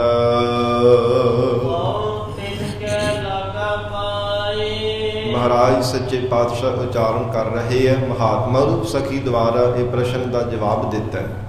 ਪਹਿਲਾਂ ਜਗਿਆਸੂ ਰੂਪ ਸਖੀ ਕਰਦੀ ਹੈ, ਕਿਉਂ ਮਿਲੀ ਹੈ ਹਰ ਜਾਏ, ਪ੍ਰਸ਼ਨ ਕੀਤਾ ਹੈ, ਪੁੱਛਿਆ ਹੈ ਕਿਸ ਢੰਗ ਦੇ ਨਾਲ, ਕਿਹੜਾ ਯਤਨ ਕਰਾਂ ਜਿਸ ਕਰਕੇ ਮੇਰਾ ਪਿਆਰਾ ਮਾਦੀ ਪਰਮੇਸ਼ਰ ਮੈਨੂੰ ਮਿਲ ਜਾਵੇ। ਫਿਰ ਅਗਲਾ ਬਚਨ ਆਇਆ, ਮਹਾਤਮਾ ਰੂਪ ਸਖੀ ਦੁਆਰਾ ਜਵਾਬ ਦਿੱਤਾ ਗਿਆ ਕਿ ਸੰਤ ਸਹਾਈ ਪ੍ਰੇਮ ਕੇ ਹਉ ਤਿਨ ਕੈ ਲਾਗਾ ਪਾਏ, ਹੰਗਤਾ ਮਮਤਾ ਨੂੰ ਮੇਟ ਕੇ ਉਹਨਾਂ ਦੇ ਚਰਨੀ ਲੱਗ ਜਾਣਾ ਕਰ, ਜੋ ਆਪ ਮਿਲੇ ਹੋਏ ਪਰਮੇਸ਼ਰ ਦੇ ਪਿਆਰੇ ਹੈ। ਹਜੂਰ ਦਾ ਅਸੀਂ ਬਚਨ ਪੜ੍ਹਦੇ ਹਾਂ, ਸੰਤ ਸਹਾਈ ਜੀਅ ਕੇ ਭਵਜਲ ਤਾਰਨ ਹਾਰ, ਸਭ ਤੇ ਉਤੇ ਜਾਣੀਐ ਨਾਨਕ ਨਾਮ ਪਿਆਰ। ਜਿਨ੍ਹਾਂ ਦਾ ਕੇਵਲ ਪਰਮੇਸ਼ਰ ਦੇ ਨਾਲ ਪਿਆਰ ਹੈ, ਵਾਹਿਗੁਰੂ ਦੇ ਨਾਮ ਦੇ ਨਾਲ ਹੀ ਹਰ ਸਮੇਂ ਪ੍ਰੀਤ ਪਾ ਕੇ ਰੱਖਦੇ, ਸਭ ਤੋਂ ਉੱਤਮ ਵਸਤੂ ਜਾਣ ਕੇ, ਐਸੇ ਬੰਦਗੀ ਕਰਨ ਵਾਲੇ ਮਹਾਂਪੁਰਖ ਭਵਜਲ ਤੋਂ, ਸੰਸਾਰ ਸਮੁੰਦਰ ਤੋਂ ਤਾਰਨ ਦੇ ਵਾਸਤੇ ਸਹਾਇਕ ਹੁੰਦੇ ਹੈ। ਸਾਧ ਸੰਗਤ ਜੀ, ਅੱਜ ਭਾਵੇਂ ਅਸੀਂ ਸ਼ਰਧਾ ਤੋਂ ਹੀਣੇ ਹੋਣ ਕਰਕੇ ਸ਼ੰਕਾਵਾਦੀ ਬਣਦੇ ਜਾ ਰਹੇ ਹਾਂ। ਕੁਝ ਨਿਸ਼ਰਧਕ ਲੋਕਾਂ ਦਾ ਇਹ ਵਿਚਾਰ ਹੈ, ਉਹ ਪ੍ਰਚਾਰ ਵੀ ਬੜਾ ਜ਼ੋਰਦਾਰ ਕਰਨ ਦਾ ਯਤਨ ਕਰਦੇ ਹੈ, ਪਰ ਸੱਚ ਦਾ ਆਖਰਕਾਰ ਸੱਚ ਹੀ ਹੈ। ਸੱਚ ਨੂੰ ਕੋਈ ਮਿਟਾ ਨਹੀਂ ਸਕਦਾ। ਸੱਚ ਦਾ ਅਜਿਹਾ ਸੁਭਾਅ ਹੈ ਕਿ 100 ਪੜਦੇ ਪਾੜ ਕੇ ਵੀ ਉਹ ਸਾਧ ਸੰਗਤ ਜੀ ਜ਼ਾਹਰ ਹੋ ਜਾਂਦਾ, ਸਾਹਮਣੇ ਆ ਜਾਂਦਾ ਹੈ। ਕਿੰਨਾ ਕੁ ਸਮਾਂ ਛੁਪਿਆ ਰਹਿ ਸਕਦਾ ਹੈ, ਕਿੰਨੇ ਕੁ ਕੋਈ ਪੜਦੇ ਪਾ ਸਕਦਾ ਹੈ। ਸੱਚ ਤਾਂ ਆਖਰਕਾਰ ਸੱਚ ਹੀ ਹੈ, ਪਰ ਸ਼ਰਧਾ ਤੋਂ ਹੀਣੇ ਹੋਣ ਕਰਕੇ ਸਾਡੇ ਅੰਦਰ ਅੱਜ ਸ਼ਰਧਾ ਨਹੀਂ ਰਹੀ, ਸ਼ਰਧਾ ਟੁੱਟਦੀ ਜਾ ਰਹੀ ਹੈ। ਐਸਾ ਬਾਰ-ਬਾਰ ਪ੍ਰਚਾਰ ਸੁਣਨੇ ਕਰਕੇ, ਅੱਖਾਂ ਦੇ ਸਾਹਮਣੇ ਦੇਖਣੇ ਕਰਕੇ ਕਿ ਸਤਿਗੁਰੂ ਤੋਂ ਬਿਨਾਂ ਹੋਰ ਕਿਸੇ ਦੀ ਸੰਗਤ ਨਹੀਂ ਕਰਨੀ ਚਾਹੀਦੀ। ਉਹ ਕਹਿੰਦੇ ਆ ਜੀ ਸਾਧ ਵੀ ਗੁਰੂ ਹੀ ਹੈ, ਸੰਤ ਵੀ ਗੁਰੂ ਹੀ ਹੈ। ਪਰ ਮਹਾਰਾਜ ਸੱਚੇ ਪਾਤਸ਼ਾਹੀ ਦੀ ਗੁਰਬਾਣੀ ਵੀ ਜਦੋਂ ਅਸੀਂ ਵਚਨ ਪੜ੍ਹਦੇ ਹਾਂ, ਸਤਿਗੁਰੂ ਜੀ ਦੇ ਫਰਮਾਨ ਆਉਂਦੇ ਆ ਨਾ, ਸੰਤਾਂ ਕੋ ਮਤ ਕੋਈ ਨਿੰਦਾ, ਸੰਤ ਰਾਮ ਹੈ ਏਕੋ। ਬੰਦਗੀ ਕਰਨ ਵਾਲੇ ਮਹਾਂਪੁਰਖ ਹੈ, ਜਿਨ੍ਹਾਂ ਸਾਸ ਗਿਰਾਸ ਨਾ ਵਿਸਰੈ, ਹਰ ਨਾਮਾ ਮਨ ਮੰਤ, ਧਨ ਸੇ ਸੇਈ ਨਾਨਕਾ, ਪੂਰਨ ਸੋਈ ਸੰਤ। ਉਹ ਪੂਰਨ ਸੰਤ ਹੈ, ਪੂਰਨ ਪਦ ਹੈ, ਪੂਰਨ ਪਰਮੇਸ਼ਰ ਦੇ ਨਾਲ ਮਿਲਿਆ ਹੋਇਆ ਹੈ। ਐਸੇ ਬੰਦਗੀ ਕਰਨ ਵਾਲੇ ਜੋ ਮਹਾਂਪੁਰਖ ਹੈ, ਛੋਟੀ ਜਿਹੀ ਇੱਕ ਉਦਾਹਰਣ ਦੇਵਾਂ। ਜਿਵੇਂ ਸਾਧ ਸੰਗਤ ਜੀ ਕਿਸੇ ਨੇ ਵਿਗਿਆਨੀ ਬਣਨਾ ਹੋਵੇ ਨਾ, ਕਿਸੇ ਨੇ ਸਾਇੰਟਿਸਟ ਵਿਗਿਆਨੀ ਬਣਨਾ ਹੋਵੇ, ਉਹ ਫਿਰ ਉਹਨਾਂ ਦੀਆਂ ਕਿਤਾਬਾਂ ਪੜ੍ਹਦਾ ਹੈ ਜਿਨ੍ਹਾਂ ਨੇ ਖੋਜ ਕੀਤੀ ਹੁੰਦੀ, ਜੋ ਵੱਡੇ ਪਹਿਲਾਂ ਵਿਗਿਆਨੀ ਹੋ ਚੁੱਕੇ ਹੁੰਦੇ ਹੈ। ਉਹਨਾਂ ਦੀਆਂ ਕਿਤਾਬਾਂ ਪੜ੍ਹਦਾ, ਉਹਨਾਂ ਦੀਆਂ ਜੀਵਨੀਆਂ ਪੜ੍ਹਦਾ, ਕਿੱਦਾਂ ਦਾ ਉਹਨਾਂ ਦਾ ਜੀਵਨ ਸੀ, ਕਿਵੇਂ ਉਹ ਜ਼ਿੰਦਗੀ ਬਤੀਤ ਕਰਦੇ ਸਨ, ਕਿੱਦਾਂ ਉਹ ਮਿਹਨਤ ਕਰਦੇ ਸਨ, ਕਿਸ ਢੰਗ ਦੇ ਨਾਲ ਉਹਨਾਂ ਨੇ ਉੱਪਰ ਪੁਲਾੜ ਵਿੱਚ ਜਾ ਕੇ ਇਹ ਖੋਜਾਂ ਕੀਤੀਆਂ ਨੇ। ਸੰਸਾਰ ਦੇ ਵਿੱਚ ਨਵ ਜੰਤਰ ਉਹਨਾਂ ਨੇ ਨਵੀਆਂ ਤਕਨੀਕਾਂ ਨੂੰ ਪ੍ਰਗਟ ਕੀਤਾ। ਉਹ ਬਾਰ-ਬਾਰ ਉਹ ਵਿਗਿਆਨੀ ਬਣਨ ਵਾਸਤੇ ਉਹਨਾਂ ਦੇ ਕਿਤਾਬਾਂ ਪੜ੍ਹਦਾ, ਉਹਨਾਂ ਦੀਆਂ ਜੀਵਨੀਆਂ ਪੜ੍ਹਦਾ ਹੈ। ਪਰ ਜੇਕਰ ਉਹ ਹੀ ਵਿਗਿਆਨੀ ਉਹਨੂੰ ਜੀਵਨ ਦੇ ਵਿੱਚ ਪ੍ਰਾਪਤ ਹੋ ਜਾਵੇ, ਐਨ ਆਮੋ ਸਾਹਮਣੇ ਵਚਨ ਹੋ ਜਾਣ, ਵਿਚਾਰ ਹੋ ਜਾਵੇ, ਤੇ ਸਾਧ ਸੰਗਤ ਜੀ ਪੜ੍ਹਨ ਦੇ ਨਾਲੋਂ ਉਹਨੂੰ ਕਈ ਗੁਣਾ ਵੱਧ ਫਲ ਪ੍ਰਾਪਤ ਹੋ ਜਾਂਦਾ ਜੀਵਨ ਵਿੱਚ, ਜਿਹੜਾ ਸਾਹਮਣੇ ਐਨ ਉਹਦੇ ਸੰਗਤ ਮਿਲ ਜਾਣੀ ਹੈ। ਇਸੇ ਪ੍ਰਕਾਰ ਕੋਈ ਵੀ ਦੁਨੀਆ ਭਰ ਦਾ ਕੋਈ ਗੁਣ ਸਿੱਖਣਾ ਹੋਵੇ, ਉਹ ਗੁਣਵਾਨ ਦਾ ਜੀਵਨ ਪੜ੍ਹਨਾ ਪੈਂਦਾ ਹੈ ਜਾਂ ਉਹਦੀ ਸੰਗਤ ਕਰਨੀ ਪੈਂਦੀ ਹੈ। ਤੇ ਜੇ ਅਕਾਲ ਪੁਰਖ ਵਾਹਿਗੁਰੂ ਪਰਮੇਸ਼ਰ ਦੇ ਸਰੂਪ ਦੀ ਪ੍ਰਾਪਤੀ ਕਰਨੀ ਹੈ, ਬੰਦਗੀ ਕਰਨ ਵਾਲੇ ਬਣਨਾ ਹੈ ਸਾਧ ਸੰਗਤ ਜੀ, ਫਿਰ ਬੰਦਗੀ ਕਰਨ ਵਾਲਿਆਂ ਦੀ ਸੰਗਤ ਕਰਨੀ ਤਾਂ ਪਵੇਗੀ ਹੀ ਨਾ। ਫਿਰ ਇੱਥੋਂ ਤੇ ਝੁਠਲਾ ਥੋੜ੍ਹੀ ਸਕਦੇ ਆ। ਇਹ ਕੇਵਲ ਸਤਿਗੁਰੂ ਹੀ ਸੰਤ ਹੈ, ਸਤਿਗੁਰੂ ਹੀ ਸਾਧ ਹੈ। ਠੀਕ ਹੈ, ਮਹਾਰਾਜ ਸੱਚੇ ਪਾਤਸ਼ਾਹੀ ਦੇ ਸਮਾਨ ਨਹੀਂ ਕੋਈ ਵੀ ਦੁਨੀਆ ਦੀ ਤਾਕਤ, ਕੋਈ ਬੰਦਾ, ਕੋਈ ਮਨੁੱਖ, ਕੋਈ ਨਹੀਂ ਹੈ ਜੋ ਧੰਨ ਸ਼੍ਰੀ ਗੁਰੂ ਗ੍ਰੰਥ ਸਾਹਿਬ ਮਹਾਰਾਜ ਸੱਚੇ ਪਾਤਸ਼ਾਹ ਹੈ। ਪਰ ਇੱਕ ਜ਼ਰੀਆ ਵੀ ਤਾਂ ਬਣਾਇਆ ਹੈ ਨਾ ਸਾਧ ਸੰਗਤ ਦਾ, ਬੰਦਗੀ ਕਰਨ ਵਾਲਿਆਂ ਦਾ, ਮਹਾਂਪੁਰਖਾਂ ਦਾ, ਜੋ ਆਪ ਰੱਬ ਦੇ ਨਾਲ ਮਿਲੇ ਹੋਏ ਹੈ।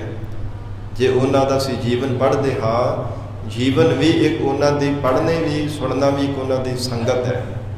ਇਹ ਸਾਧ ਸੰਗਤ ਜੀ ਖਿਆਲ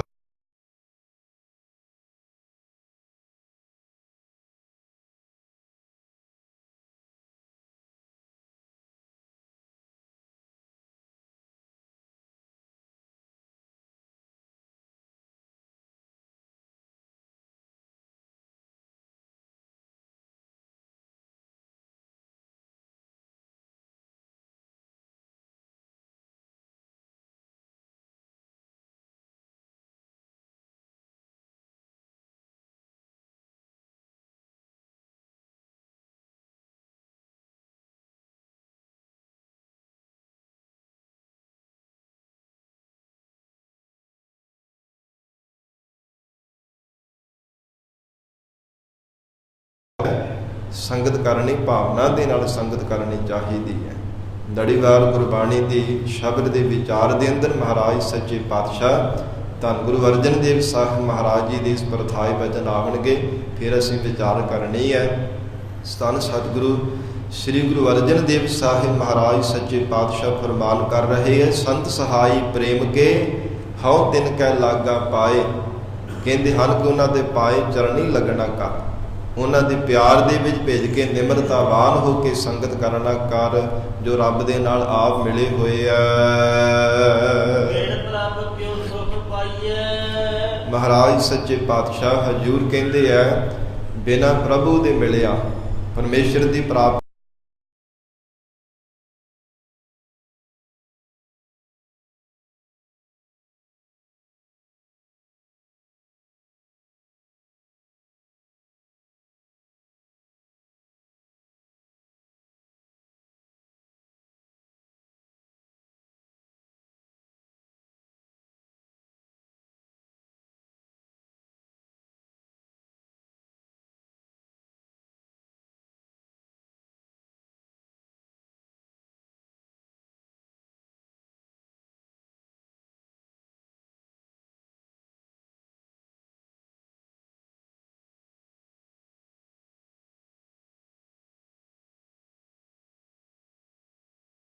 ਕੋਨੇ ਕੋਨੇ ਤੇ ਜਾ ਕੇ ਦੇਖ ਲਵੇ, ਜਿੱਥੇ ਮਰਜੀ ਦੂਜੀ ਨਾਹੀ ਜਾਏ ਹੋਰ ਕੋਈ ਦੂਸਰੀ ਜਗ੍ਹਾ ਹੈ ਹੀ ਨਹੀਂ ਹੈ, ਜਿੱਥੇ ਪਰਮ ਆਨੰਦ ਮਿਲ ਜਾਵੇ, ਪਰਮ ਸੁਖ ਮਿਲ ਜਾਵੇ।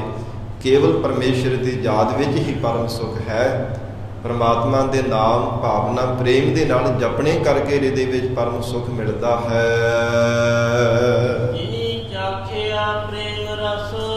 ਹਜ਼ੂਰ ਕਹਿੰਦੇ, ਜਿਨ੍ਹਾਂ ਗੁਰਮੁਖਾਂ ਨੇ ਪ੍ਰੇਮ ਰਸ ਨੂੰ ਚਖਿਆ ਹੈ, ਦੁਨੀਆ ਦੇ ਰਸਾਂ ਕਸਾਂ ਨੂੰ ਛੱਡ ਕੇ ਸੰਸਾਰ ਦੇ ਸਭ ਸੁਖਾਂ ਰੂਪ ਰਸਾਂ ਨੂੰ ਤਿਆਗ ਕੇ ਪਰਮ ਸੁਖ ਵਾਹਿਗੁਰੂ ਦੇ ਨਾਮ ਰਸ ਨੂੰ ਚਖ ਲਿਆ ਹੈ।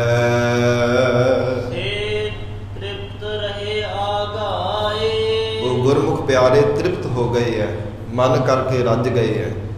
ਮਨ ਨਹੀਂ ਉਹਨਾਂ ਦਾ ਭੁੱਖਾ, ਮਨ ਕਰਕੇ ਉਹਨਾਂ ਦੀ ਤ੍ਰਿਪਤੀ ਹੋ ਗਈ ਹੈ। ਮਨ ਕਰਕੇ ਕਿਸੇ ਪ੍ਰਕਾਰ ਦੀ ਕੋਈ ਮਨ ਵਿੱਚ ਵਾਸ਼ਨਾ ਕੋਈ ਨਹੀਂ ਹੈ, ਕੋਈ ਦੁਨੀਆ ਦੇ ਪਦਾਰਥਾਂ ਦੀ, ਸੰਸਾਰ ਦੇ ਸੁੱਖਾਂ ਦੀ ਕੋਈ ਇੱਛਾ, ਕੋਈ ਤਾਮਾ, ਕੋਈ ਭੁੱਖ ਨਹੀਂ। ਸਭ ਇੱਛਾਵਾਂ ਉਹਨਾਂ ਦੀਆਂ ਪੂਰੀਆਂ ਹੋ ਗਈਆਂ ਨੇ। ਇਸ ਪ੍ਰਕਾਰ ਮਹਾਰਾਜ ਸੱਚੇ ਪਾਤਸ਼ਾਹ ਸਤਿਗੁਰੂ ਜੀ ਕਹਿੰਦੇ ਹੈ,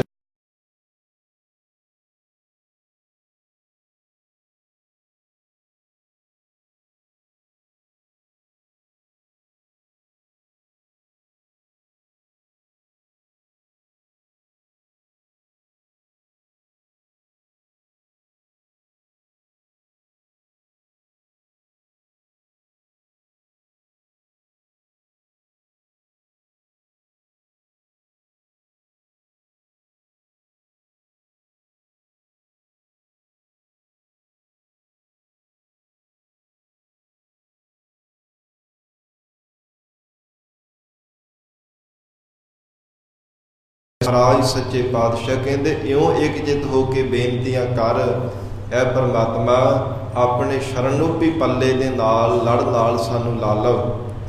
ਦੇਹ ਪ੍ਰਭੂ ਲੜ ਲਾਏ, ਐ ਪਰਮਾਤਮਾ ਆਪਣੇ ਸਰੂਪ ਰੂਪੀ, ਆਪਣੇ ਬਖਸ਼ਿਸ਼ ਰੂਪੀ ਪੱਲੜੇ ਦੇ ਨਾਲ ਸਾਨੂੰ ਲਾ ਲੈਣਾ ਕਰੋ। ਮਹਾਰਾਜ ਆਪ ਜੀ ਦੀ ਸ਼ਰਨ ਧਾਰਨ ਕੀਤੀ ਹੈ, ਆਪਣੇ ਲੜ ਹੀ ਸਾਨੂੰ ਲਾ ਕੇ ਰੱਖੋ। ਇਸ ਪ੍ਰਕਾਰ ਬੇਨਤੀਆਂ ਕਰੇ ਮਹਾਰਾਜ ਜੀ, ਸਿੱਖੀ ਦੀ ਦਾਤ ਬਖਸ਼ੀ ਹੈ ਨਾ, ਤਾਂ ਸਿੱਖੀ ਕਮਾਉਣ ਦਾ ਵੀ ਸਾਨੂੰ ਬਲ ਬਖਸ਼ੋ। हे ਮਹਾਰਾਜ, ਜੀਵਨ ਦੇ ਵਿੱਚ ਕਲਯੁਗੀ ਜੀਵ ਹਾਂ, ਬਾਰ-ਬਾਰ ਖਿਨ ਮਾਤਰ ਸਮੇਂ ਵਿੱਚ ਭੁੱਲ ਜਾਂਦੇ ਹਾਂ, ਭੁੱਲਣ ਹਾਰੇ ਆ। ਆਪ ਕਿਰਪਾ ਕਰਕੇ ਮਹਾਰਾਜ ਸੀਸ ਤੇ ਮਿਹਰ ਭਰਿਆ ਹੱਥ ਰੱਖ ਕੇ ਆਪਣੇ ਚਰਨਾਂ ਦੇ ਨਾਲ ਜੋੜ ਕੇ ਰੱਖਣਾ, ਆਪਣੇ ਚਰਨਾਂ ਦੀ ਪ੍ਰੀਤ ਮਹਾਰਾਜ ਬਰਕਰਾਰ ਰੱਖਣੀ, ਆਪ ਜੀ ਦੇ ਚਰਨਾਂ ਦਾ ਹੀ ਭਰੋਸਾ ਬਖਸ਼ਣਾ। ਜੋ ਹਰ ਕੰਤ ਮਿਲਾਈਆ। ਹਜ਼ੂਰ ਕਹਿੰਦੇ, ਜਿਨ੍ਹਾਂ ਜਗਿਆਸੂ ਰੂਪ ਸਖੀਆਂ ਨੂੰ ਕੰਦਪਤੀ ਪਰਮੇਸ਼ਰ ਨੇ ਮਿਲਾ ਲਿਆ ਹੈ। ਜੋ ਹਰ ਕੰਤ ਮਿਲਾਈਆ ਭਾਵ ਜਿਨ੍ਹਾਂ ਦੀ ਪਰਮਾਤਮਾ ਵਿੱਚ ਅਭੇਦਤਾ ਹੋ ਗਈ ਹੈ।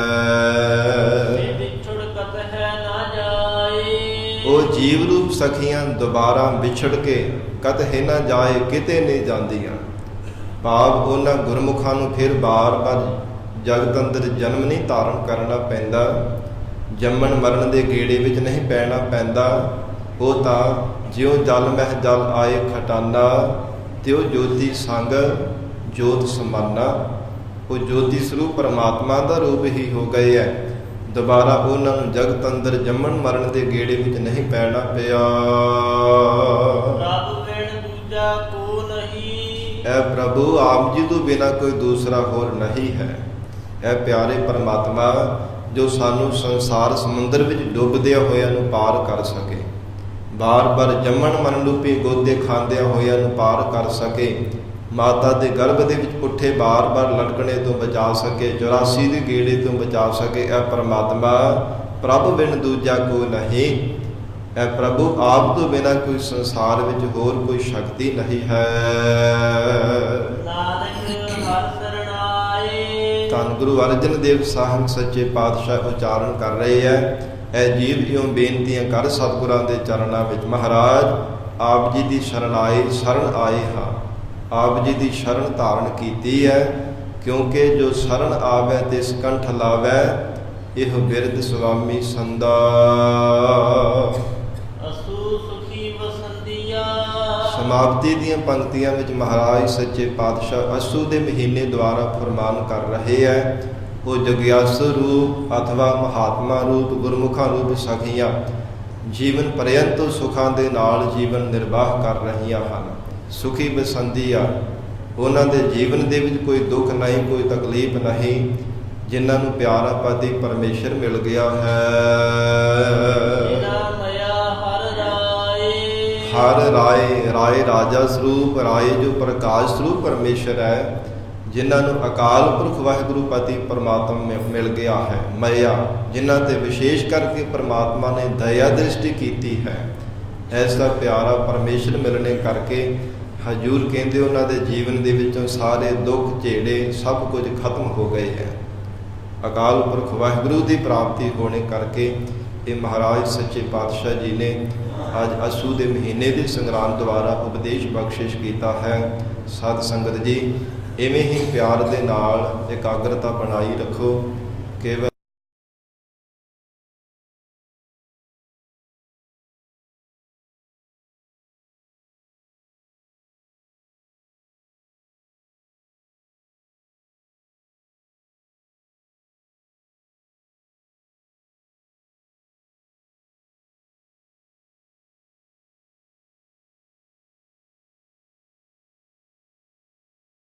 ਪੂਰਬੀ ਮਹੱਲਾ ਪੰਜਵਾ। ਕਰੋ ਬੇਨੰਤੀ ਸੁਣੋ ਮੇਰੇ ਮੀਤਾ। ਧੰਨ ਸਤਿਗੁਰੂ ਸ੍ਰੀ ਗੁਰੂ ਅਰਜਨ ਦੇਵ ਸਾਹਿਬ ਮਹਾਰਾਜ ਸੱਚੇ ਪਾਤਸ਼ਾਹ ਹਜੂਰ ਗੌੜੀ ਰਾਗਣੀ ਅੰਦਰ ਪੂਰਬੀ ਜਾਤੀ ਵਿੱਚ ਮਹਾਰਾਜ ਸੱਚੇ ਪਾਤਸ਼ਾਹ ਉਪਦੇਸ਼ ਬਖਸ਼ਿਸ਼ ਕਰ ਰਹੇ ਹੈ। ਸ੍ਰੀ ਗੁਰੂ ਗ੍ਰੰਥ ਸਾਹਿਬ ਜੀ ਦੇ 13 ਅੰਗ ਦੇ ਪਾਵਨ ਸ਼ਬਦ ਸੁਸ਼ੋਭਿਤ ਹੈ। ਜਿਵੇਂ ਰਹਿਰਾਜ ਸਾਹਿਬ ਜੀ ਦੇ ਸ਼ਬਦ ਆਏ ਸਨ, ਤਿਵੇਂ ਮਹਾਰਾਜ ਸੱਚੇ ਪਾਤਸ਼ਾਹ ਜੀ ਨੇ ਇਹ ਕੀਰਤਨ ਸੋਲੇ ਪਾਵਨ ਬਾਣੀ ਦੇ ਸ਼ਬਦ ਮਹਾਰਾਜ ਸੱਚੇ ਪਾਤਸ਼ਾਹ ਨੇ ਦਰਜ ਕੀਤੇ ਹੈ। ਗਰੀਬ ਨਵਾਜ ਸਤਿਗੁਰੂ ਜੀ ਬਖਸ਼ਿਸ਼ ਕਰ ਰਹੇ ਹੈ ਕਿ ਜ਼ਿੰਦਗੀ ਵਿੱਚ ਜੀਵਨ ਨੂੰ ਕਿਵੇਂ ਕਰਤਾਰਥ ਕਰਨਾ ਹੈ। ਪਰਮਾਤਮਾ ਨੇ ਜੋ ਸ਼ੁਭ ਅਵਸਰ ਬਖਸ਼ਿਆ ਜ਼ਿੰਦਗੀ ਦਾ, ਇਸ ਨੂੰ ਕਿਵੇਂ ਸਫਲਿਆ ਕੀਤਾ ਜਾ ਸਕਦਾ ਹੈ। ਹਜੂਰ ਫਰਮਾਉਂਦੇ ਹਨ, ਕਰੋ ਬੇਨੰਤੀ ਸੁਣੋ ਮੇਰੇ ਮੀਤਾ। ਮਹਾਰਾਜ ਸੱਚੇ ਪਾਤਸ਼ਾਹ ਕਹਿੰਦੇ ਇਉਂ ਬੇਨਤੀਆਂ ਕਰੋ ਬੇਨੰਤੀ ਸੁਣੋ ਮੇਰੇ ਮੀਤਾ। ਇਉਂ ਅਕਾਲ ਪੁਰਖ ਵਾਹਿਗੁਰੂ ਜੀ ਦੇ ਸਨਮੁਖ ਹੋ ਕਰਕੇ ਬੇਨਤੀਆਂ ਕਰਨਾ ਕਰੋ, ਅਥਵਾ ਉਹ ਪਿਆਰਾ ਪਰਮਾਤਮਾ ਅਕਾਲ ਪੁਰਖ ਜੋ ਵਾਹਿਗੁਰੂ ਹੈ, ਪਰਮਾਤਮਾ ਦੀ ਚੇਤਨ ਦੇ ਅੰਸ਼ ਹੋਣੇ ਕਰਕੇ ਜੀਵ ਪਰਮਾਤਮਾ ਦਾ ਮਿੱਤਰ ਵੀ ਹੈ, ਚੇਤਨ ਦੀ ਅੰਸ਼ ਹੈ। ਪਰਮਾਤਮਾ ਦੀ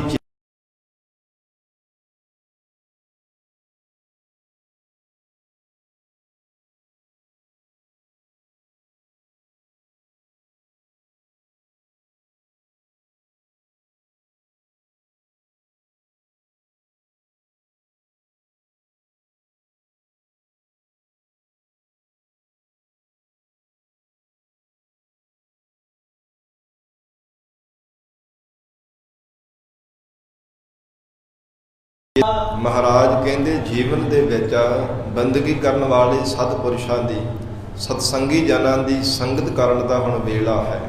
ਸੰਤ ਟਹਿਲ ਕੀ ਵੇਲਾ ਨਾਮ ਵੇਲੇ ਦਾ ਹੈ, ਸਮੇਂ ਦਾ ਹੈ, ਵਕਤ ਦਾ ਹੈ। ਅਕਾਲ ਪੁਰਖ ਪਰਮਾਤਮਾ ਦੇ ਪਿਆਰਿਆਂ ਦੀ ਸੇਵਾ ਕਰਨ ਦਾ ਹੁਣ ਵੇਲਾ ਹੈ।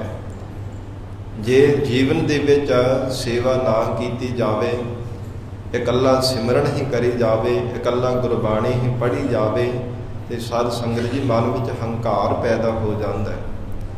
ਜਿੱਥੇ ਸਿਮਰਨ ਜ਼ਰੂਰੀ ਹੈ, ਗੁਰਬਾਣੀ ਪੜ੍ਹਨੀ, ਨਿਤਨੇਮ ਕਰਨਾ ਜ਼ਰੂਰੀ ਹੈ। ਉਹਦੇ ਨਾਲ ਨਾਲ ਸੇਵਾ ਵੀ ਬਹੁਤ ਜ਼ਰੂਰੀ ਹੈ, ਕਿਉਂਕਿ ਜੇ ਕੋ ਖਾਵੈ ਜੇ ਕੋ ਭੁੰਜੈ ਤਿਸ ਕਾ ਹੋਏ ਉਧਾਰੋ। ਜੇਕਰ ਕੋਈ ਭਾਰਾ ਪਦਾਰਥ ਛਕ ਲਵੇ ਨਾ, ਬਹੁਤ ਭਾਰਾ ਹੋਵੇ, ਸਾਧ ਸੰਗਤ ਜੀ, ਉਹ ਜਿੰਨੀ ਦੇਰ ਤੱਕ ਪਚੇ ਨਾ ਤੇ ਉਹਦਾ ਕੋਈ ਲਾਭ ਨਹੀਂ ਹੁੰਦਾ। ਪ੍ਰਤੱਖ ਸਰੀਰ ਨੂੰ ਵੀ, ਤਨ ਨੂੰ ਵੀ ਭਾਰੀ ਕੋਈ ਖੁਰਾਕ ਖਾ ਲਵੇ, ਨਾ ਪਚੇ ਤੇ ਉਹ ਸਾਧ ਸੰਗਤ ਜੀ ਉਹਦਾ ਕੋਈ ਲਾਭ ਨਹੀਂ ਹੁੰਦਾ। ਕਈ ਵਾਰ ਸਰੀਰ ਦਾ ਵੀ ਉਹ ਨੁਕਸਾਨ ਕਰ ਜਾਂਦਾ ਹੈ। ਇਸੇ ਤਰ੍ਹਾਂ ਜਿਹੜੀ ਮਨ ਦੀ ਖੁਰਾਕ ਹੈ ਨਾ, ਸਿਮਰਨ ਕਰਨਾ ਕੋਈ ਛੋਟੀ ਖੁਰਾਕ ਥੋੜ੍ਹਾ ਹੈ, ਬਹੁਤ ਬਲ ਹੈ, ਬਹੁਤ ਭਾਰੀ ਖੁਰਾਕ ਦੀ ਤਰ੍ਹਾਂ ਪਰਮੇਸ਼ਰ ਦਾ ਸਿਮਰਨ ਹੈ। ਗੁਰਬਾਣੀ ਪੜ੍ਹਨੀ ਹੈ। ਸਾਧ ਸੰਗਤ ਜੀ, ਜੇਕਰ ਗੁਰਬਾਣੀ ਪੜ੍ਹ ਕੇ ਸਿਮਰਨ ਕਰਕੇ ਸੇਵਾ ਨਾ ਕੀਤੀ ਜਾਵੇ ਤੇ ਸਾਧ ਸੰਗਤ, ਐਸਾ ਭਾਰਾ ਇਹ ਨਾਮ ਰੂਪੀ ਸ਼ਕਤੀ ਹੈ, ਅਜਰ ਸ਼ਕਤੀ ਨੂੰ ਜਰਿਆ ਨਹੀਂ ਜਾਂਦਾ। ਅਜਾਈ ਹੀ ਜਾਂ ਤਾਂ ਫਿਰ ਕਿਸੇ ਨੂੰ ਸਰਾਪ ਦੇਣ ਲੱਗ ਪੈਂਦਾ ਤੇ ਜਾਂ ਫਿਰ ਕਿਸੇ ਨੂੰ ਵਰ ਦੇਣ ਲੱਗ ਪੈਂਦਾ। ਐਸੀ ਅਜਰ, ਇਹ ਬਲ ਵਾਲੀ ਐਸੀ ਭਾਰੀ ਸ਼ਕਤੀ ਜਰੀ ਨਹੀਂ ਜਾਂਦੀ। ਤੇ ਜਾਂ ਫਿਰ ਹੰਕਾਰ ਕਰ ਲੈਂਦਾ ਜੀ, ਮੈਂ ਬਹੁਤਾ ਸਿਮਰਨ ਕਰਦਾ, ਮੈਂ ਬਹੁਤਾ ਬੰਦਗੀ ਕਰਦਾ ਹਾਂ। ਇਸ ਪ੍ਰਕਾਰ ਪਰ ਪਚਾਉਣੇ ਕਰਕੇ ਹੀ, ਪਚਣੇ ਕਰਕੇ ਹੀ ਸਾਧ ਸੰਗਤ ਜੀ ਉਧਾਰ ਹੁੰਦਾ ਹੈ, ਤਾਂ ਹੀ ਉਹਦਾ ਲਾਭ ਹੁੰਦਾ ਹੈ। ਇਸ ਪ੍ਰਕਾਰ ਹਜ਼ੂਰ ਕਹਿੰਦੇ ਨੇ, ਕਰੋ ਬੇਨੰਤੀ ਸੁਣੋ ਮੇਰੇ ਮੀਤਾ, ਸੰਤ ਟਹਿਲ ਕੀ ਬੇਲਾ। ਇਹ ਜੀ ਬੇਲਾ ਹੈ, ਸ਼ੁਭ ਅਵਸਰ ਹੈ ਤੇਰਾ ਸੇਵਾ ਤੇ ਸਿਮਰਨ ਕਰਨੇ ਦਾ। ਕਿਉਂਕਿ ਬਿਨ ਸੇਵਾ ਹੱਥ ਪੈਰ ਧ੍ਰਿਗ, ਹੱਥ ਪੈਰ ਹੋਰ ਨਿਫਲ ਕਰਨੀ। ਜਿੰਨੀ ਦੇਰ ਤੱਕ ਮਨੁੱਖ ਆਪਣੇ ਹੱਥੀਂ ਸੇਵਾ ਨਹੀਂ ਨਾ ਕਰਦਾ, ਇਹਨਾਂ ਇੰਦਰੀਆਂ ਨੂੰ ਵੀ ਨਹੀਂ ਕਦੇ ਸਫਲੀਆਂ ਕੀਤਾ ਜਾ ਸਕਦਾ। ਇਤਿਹਾਸ ਵਿੱਚ ਜ਼ਿਕਰ ਆਉਂਦਾ, ਦਸ਼ਮੇਸ਼ ਪਿਤਾ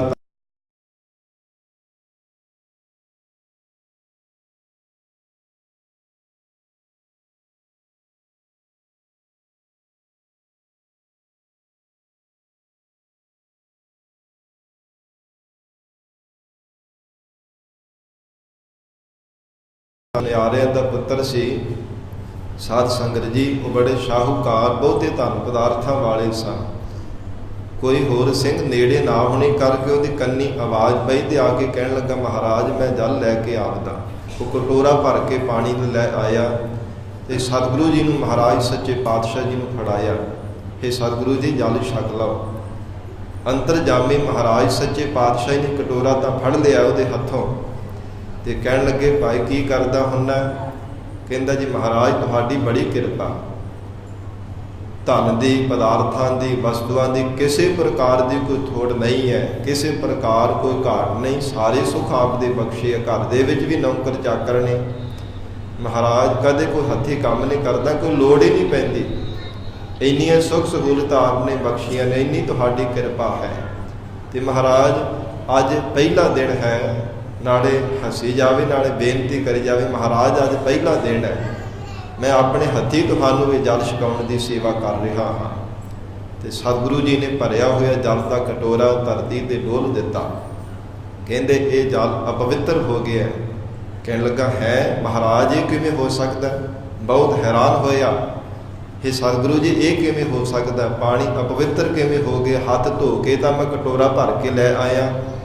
ਕਹਿੰਦੇ ਭਲਿਆ ਤੇਰੇ ਹੱਥ ਅਪਵਿੱਤਰ ਹੈ, ਸਰੀਰ ਤੇਰਾ ਅਪਵਿੱਤਰ ਹੈ, ਕਿਉਂਕਿ ਤੂੰ ਕਦੇ ਜੀਵਨ ਦੀ ਵੀ ਸੇਵਾ ਨਹੀਂ ਕੀਤੀ, ਇਹਨਾਂ ਹੱਥਾਂ ਦੇ ਨਾਲ ਕਦੇ ਸੇਵਾ ਨਹੀਂ ਕੀਤੀ, ਪੈਰਾਂ ਦੇ ਨਾਲ ਚੱਲ ਕੇ ਕਦੇ ਸਤ ਸੰਗਤ ਨਹੀਂ ਕੀਤੀ। ਇਸ ਕਰਕੇ ਇਹ ਜਲ ਵੀ ਜਿਹੜਾ ਅਪਵਿੱਤਰ ਨੂੰ ਛੋਹਣੇ ਕਰਕੇ, ਤੇਰੇ ਹੱਥਾਂ ਨੂੰ ਛੋਹਣੇ ਕਰਕੇ ਜਲ ਵੀ ਅਪਵਿੱਤਰ ਹੋ ਗਿਆ, ਇਹ ਛਕਣ ਦੇ ਯੋਗ ਨਹੀਂ ਰਿਹਾ। ਜਦੋਂ ਇਹੋ ਕਿਹਾ ਤੇ ਉਹ ਫਿਰ ਨੇਤਰਾਂ ਵਿੱਚ ਉਹਦੇ ਜਲ ਵਗਣ ਲੱਗ ਪਿਆ। ਵਿਰਾਗ ਵਿੱਚ ਆ ਕੇ ਕਹਿਣ ਲੱਗਾ, ਮਹਾਰਾਜ ਫਿਰ ਮੈਂ ਕਿਵੇਂ ਇਹ ਆਪਣੇ ਸਰੀਰ ਨੂੰ, ਹੱਥਾਂ ਪੈਰਾਂ ਨੂੰ ਸੰਭਲਿਆ ਕਰਾਂ? ਕਹਿੰਦੇ ਗੁਰੂ ਘਰ ਦੇ ਵਿੱਚ ਸੇਵਾ ਕਰਿਆ ਕਰ, ਤੱਪੜ ਝਾੜਨ ਦੀ, ਦਰੀਆਂ ਝਾੜਨੇ ਦੀ, ਸਤ ਸੰਗਤ ਦੀ ਸੇਵਾ ਕਰਿਆ ਕਰ, ਗੁਰੂ ਕੇ ਲੰਗਰਾਂ ਵਿੱਚ ਲੰਗਰ ਪ੍ਰਸ਼ਾਦ ਵਰਤਾਉਣ ਦੀ, ਝਾੜੂ ਫੇਰਨ ਦੀ। ਸਤਿਗੁਰੂ ਜੀ ਦਾ ਵਚਨ ਮੰਨ ਕੇ ਉਹਨੇ ਸੇਵਾ ਕੀਤੀ, ਜੀਵਨ ਸਫਲਾ ਹੋ ਗਿਆ ਸੀ। ਇਸ ਪ੍ਰਕਾਰ ਬਿਨਾਂ ਟਹਿਲ ਕੀਤਿਆਂ ਸਾਧ ਸੰਗਤ ਜੀ ਜਿਹੜਾ ਜੀਵਨ ਹੈ ਇਹ ਵਿਅਰਥ ਹੈ, ਕਦੇ ਸਰੀਰ ਨੂੰ ਵੀ ਸਫਲਿਆ ਨਹੀਂ ਕੀਤਾ ਜਾ ਸਕਦਾ। ਇਸ ਕਰਕੇ ਮਹਾਰਾਜ ਸੱਚੇ ਪਾਤਸ਼ਾਹ ਜੀ ਨੇ ਫਰਮਾਨ ਕੀਤਾ, ਸੰਤ ਟਹਿਲ ਕੀ ਬੇਲਾ, ਬੰਦਗੀ ਕਰਨ ਵਾਲੇ ਮਹਾਂਪੁਰਖਾਂ ਦੀ ਟਹਿਲ ਕਰਨ ਦਾ ਸੇਵਾ ਹੈ। ਕਿਉਂਕਿ ਜਿਹੜਾ ਬੰਦਾ ਜੀਵਨ ਦੇ ਵਿੱਚ ਸੇਵਾ ਨਹੀਂ ਕਰਦਾ, ਉਹ ਸਾਧ ਸੰਗਤ ਜੀ ਉਹ ਮਰ ਵੀ ਜਾਵੇ ਨਾ, ਮੁਰਦਾ ਵੀ ਹੋ ਜਾਵੇ, ਉਹ ਫਿਰ ਵੀ ਅਪਵਿੱਤਰ ਦਾ ਅਪਵਿੱਤਰ ਹੀ ਰਹਿੰਦਾ ਹੈ। ਪਹਿਲੇ ਪਾਤਸ਼ਾਹ ਧੰਨ ਗੁਰੂ ਨਾਨਕ ਦੇਵ ਸਾਹਿਬ ਸੱਚੇ ਪਾਤਸ਼ਾਹ ਜਗਤ ਜਲੰਧਰ ਨੂੰ ਤਾਰਦਿਆਂ ਹੋਏ ਰਮਣੀਕ ਮਹਾਰਾਜ ਸੱਚੇ ਪਾਤਸ਼ਾਹ ਬਾਗ ਦੇ ਵਿੱਚ ਬੈਠੇ। ਉੱਥੇ ਐਨ ਸਾਹਮਣੇ ਇਨ ਬਿਨ ਇੱਕ ਮੁਰਦਾ ਪਿਆ ਹੋਇਆ, ਉਹਦੀ ਲੋਥ ਪਈ ਧਰਤੀ ਤੇ ਪਈ ਸੀ, ਤੇ ਸਤਿਗੁਰੂ ਜੀ ਗੁਰਬਾਣੀ ਪੜ੍ਹ ਰਹੇ। ਉਸ ਸਮੇਂ ਭਾਈ ਮਰਦਾਨਾ ਜੀ ਮਹਾਰਾਜ ਸੱਚੇ ਪਾਤਸ਼ਾਹ ਦੇ ਕੋਲ ਬੈਠੇ ਰਬਾਬ ਵਜਾਉਂਦੇ ਨੇ। ਮਹਾਰਾਜ ਸੱਚੇ ਪਾਤਸ਼ਾਹ ਨੇਤਰ ਬੰਦ ਕਰਕੇ ਗੁਰਬਾਣੀ ਪੜ੍ਹ ਰਹੇ। ਇੰਨੇ ਸਮੇਂ ਨੇ ਕੋਈ ਬਘਿਆੜ ਆਇਆ, ਹੈ ਤਾਂ ਭਾਵੇਂ ਉਹਦਾ ਆਹਾਰ ਸੀ, ਮਾਸ ਖਾਣਾ ਉਹਦਾ ਭੋਜਨ ਹੈ, ਪਰ ਉਹ ਆਇਆ ਤੇ ਪਹਿਲਾਂ ਉਹਨੇ ਸਾਧ ਸੰਗਤ ਜੀ ਪੈਰਾਂ ਵੱਲ ਲਾ ਕੇ ਸੁੰਘਿਆ ਤੇ ਪਿੱਛੇ ਹਟ ਗਿਆ। ਉਸ ਸਮੇਂ ਹੱਥਾਂ ਨੂੰ ਸੁੰਘਿਆ, ਪਿੱਛੇ ਹਟ ਗਿਆ, ਨੇਤਰਾਂ ਨੂੰ, ਮੱਥੇ ਨੂੰ, ਸਰੀਰ ਨੂੰ ਸਾਰਾ ਸੁੰਘ ਕੇ ਪਿੱਛੇ ਹਟਦਾ ਜਾਵੇ। ਫਿਰ ਉਹ ਦੁਆਲੇ ਦੁਆਲੇ ਗੇੜੀਆਂ ਦੇ ਕੇ ਸਾਰੇ ਸਰੀਰ ਨੂੰ ਸੁੰਘ ਕੇ ਤੇ ਪਿੱਛੇ ਚਲਾ ਗਿਆ। ਖਾਧਾ ਨਹੀਂ। ਬਘਿਆੜ ਨੂੰ ਭੁੱਖ ਵੀ ਲੱਗੀ ਹੋਈ, ਉਹਦਾ ਆਹਾਰ ਉਹ ਮਾਸ ਭੋਜਨ ਵੀ ਹੈ, ਪਰ ਫਿਰ ਵੀ ਇਹ ਸਭ ਕੁਝ ਹੋਣ ਦੇ ਬਾਵਜੂਦ ਵੀ ਉਹ ਮਾਸ ਨੂੰ ਖਾਧਾ ਨਹੀਂ। ਤੇ ਭਾਈ ਮਰਦਾਨਾ ਜੀ ਕੌਤਕ ਦੇਖ ਰਹੇ ਸਨ। ਹੈਰਾਨ ਹੋ ਕੇ ਬੇਨਤੀ ਕੀਤੀ, ਮਹਾਰਾਜ ਅੱਜ ਪਹਿਲੀ ਵਾਰ ਜ਼ਿੰਦਗੀ ਵਿੱਚ ਕੌਤਕ ਦੇਖਿਆ। ਹੇ ਸਤਿਗੁਰੂ ਜੀ, ਆਪ ਜੀ ਅੰਤਰਜਾਮੀ ਹੋ, ਮਹਾਰਾਜ ਦੱਸੋ ਕੀ ਕੌਤਕ ਹੈ। ਬਘਿਆੜ ਦਾ ਭੋਜਨ ਸੀਗਾ, ਮੁਰਦਾ ਪਿਆ ਹੋਇਆ, ਉਹਨੇ ਖਾਧਾ ਨਹੀਂ, ਸੁੰਘ ਕੇ ਪਿੱਛੇ ਚਲਾ ਗਿਆ। ਇਹਦਾ ਕਾਰਨ ਕੀ? ਸਤਿਗੁਰੂ ਜੀ ਕਹਿੰਦੇ ਜਿਹੜੀ ਗੁਰਬਾਣੀ ਪੜ੍ਹ ਰਹੇ ਹਨ, ਇਹ ਗੁਰਬਾਣੀ ਨੂੰ ਭਾਵਨਾ ਦੇ ਨਾਲ ਕੋਈ ਸੁਣ ਲਵੇ, ਉਹਦੇ ਹਿਰਦੇ ਅੰਦਰ ਗਿਆਨ ਦਾ ਪ੍ਰਕਾਸ਼ ਹੋ ਜਾਂਦਾ ਹੈ।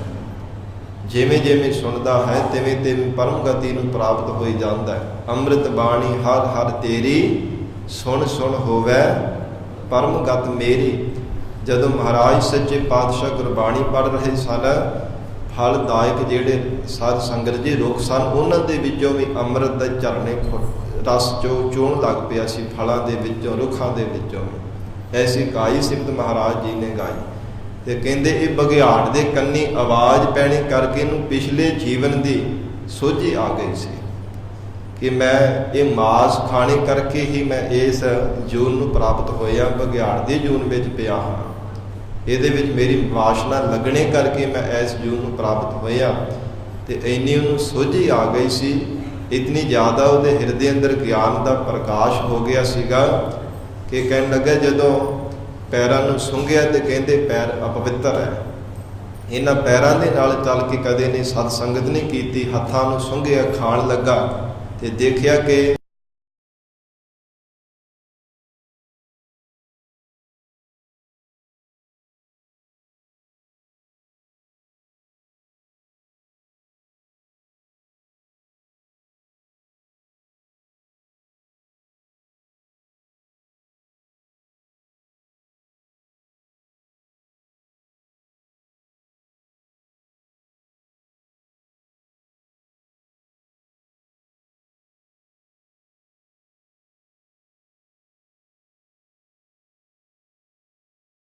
ਕਰਨੀ ਹੈ ਨਾ, ਜੀਵਨ ਦੇ ਵਿੱਚ ਬਹੁਤ ਜ਼ਰੂਰੀ ਹੈ, ਹੱਥੀਂ ਸੇਵਾ ਕਰਨੀ ਹੈ।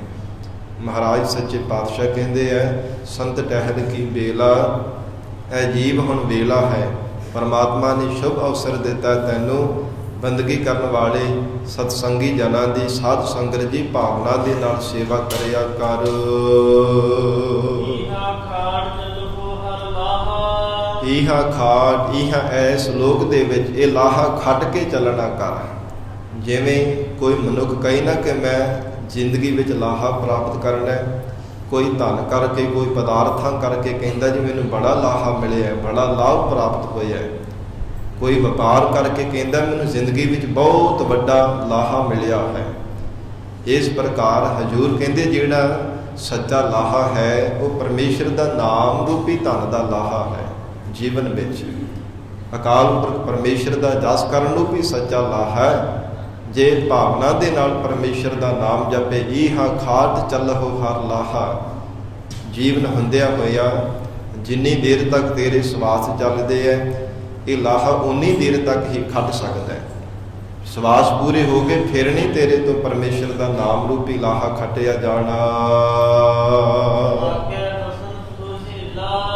ਆਗੇ ਪਰਲੋਕ ਘਰ ਦੇ ਵਿੱਚ ਫਿਰ ਤੇਰਾ ਜਿਹੜਾ ਵਸਣਾ ਹੈ, ਵਸੇਬਾ ਹੈ, ਬੜਾ ਸੁਹੇਲਾ, ਬਹੁਤ ਸੁਖਾਲਾ ਹੋ ਜਾਵੇਗਾ। ਆਗੇ ਬਸਨ ਸੁਹੇਲਾ, ਆਉਣ ਵਾਲੇ ਸਮੇਂ ਵਿੱਚ ਤੇਰਾ ਜੀਵਨ ਹੈ ਬਹੁਤ ਸੁਖਾਲਾ ਨਿਰਵਾਹ ਹੋਵੇਗਾ ਜੇ ਪਰਮੇਸ਼ਰ ਦਾ ਭਜਨ, ਬੰਦਗੀ, ਵਾਹਿਗੁਰੂ ਦਾ ਨਾਮ ਜਪਣਾ, ਸਤ ਸੰਗਤ ਕਰਨ ਨੂੰ ਵੀ ਲਾਹਾ ਖੱਟ ਲੈਣਾ ਕਰੇ।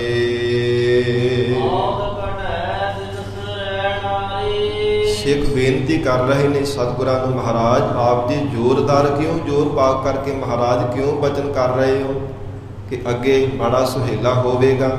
ਤੇ ਸਤਿਗੁਰੂ ਜੀ ਕਹਿੰਦੇ ਔਤ ਘਟ ਹੈ ਦਿਨ ਸੋ ਰਹਿਣ ਆਰੇ, ਕਹਿੰਦੇ ਕਿ ਜਿਹੜੀ ਅਵਸਥਾ ਰੂਪੇ ਰਹਿਣਾ ਨਾ ਘਟਦੀ ਜਾ ਰਹੀ ਹੈ। ਦਿਨ ਤੇ ਪਹਿਰ, ਪਹਿਰ ਤੇ ਘੜੀਆਂ ਆਪ ਘਟੈ ਤਨ ਛੀਜੈ। ਦਿਨ ਪ੍ਰਤੀ ਦਿਨ ਜੀਵ ਦੀ ਉਮਰਾਂ ਘਟਦੀ ਜਾ ਰਹੀ ਹੈ। ਇਸ ਪ੍ਰਕਾਰ ਕਦੇ ਦਿਨ ਚੜ ਗਿਆ ਫਿਰ ਰਾਤ ਪੈ ਗਈ, ਫਿਰ ਦਿਨ ਚੜ ਗਿਆ ਫਿਰ ਰਾਤ ਹੋ ਗਈ। ਇਹ ਜਾਣਨਾ ਕਰੋ ਕਿ ਉਹਦਾ ਜੋ ਉਮਰਾ ਇਹ ਦਿਨ ਬਰ ਦਿਨ ਘਟਦੀ ਹੀ ਜਾ ਰਹੀ ਹੈ।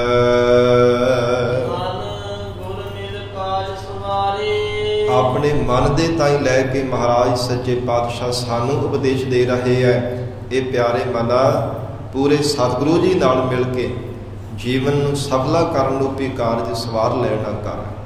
ਇਹ ਪਿਆਰੇ ਮਨਾ ਮਹਾਰਾਜ ਕਹਿੰਦੇ ਆਪਣੇ ਆਪਣੇ ਮਨ ਨੂੰ ਐਵੇਂ ਸੰਬੋਧਨ ਕਰੋ, ਮਨ ਗੁਰ ਮਿਲ ਕਾਜ ਸਵਾਰੇ। ਪੂਰੇ ਸਤਿਗੁਰੂ ਜੀ ਨਾਲ ਮਿਲ ਕੇ ਪੂਰੇ ਪਰਮੇਸ਼ਰ ਦੇ ਨਾਲ ਮਿਲਣ ਦਾ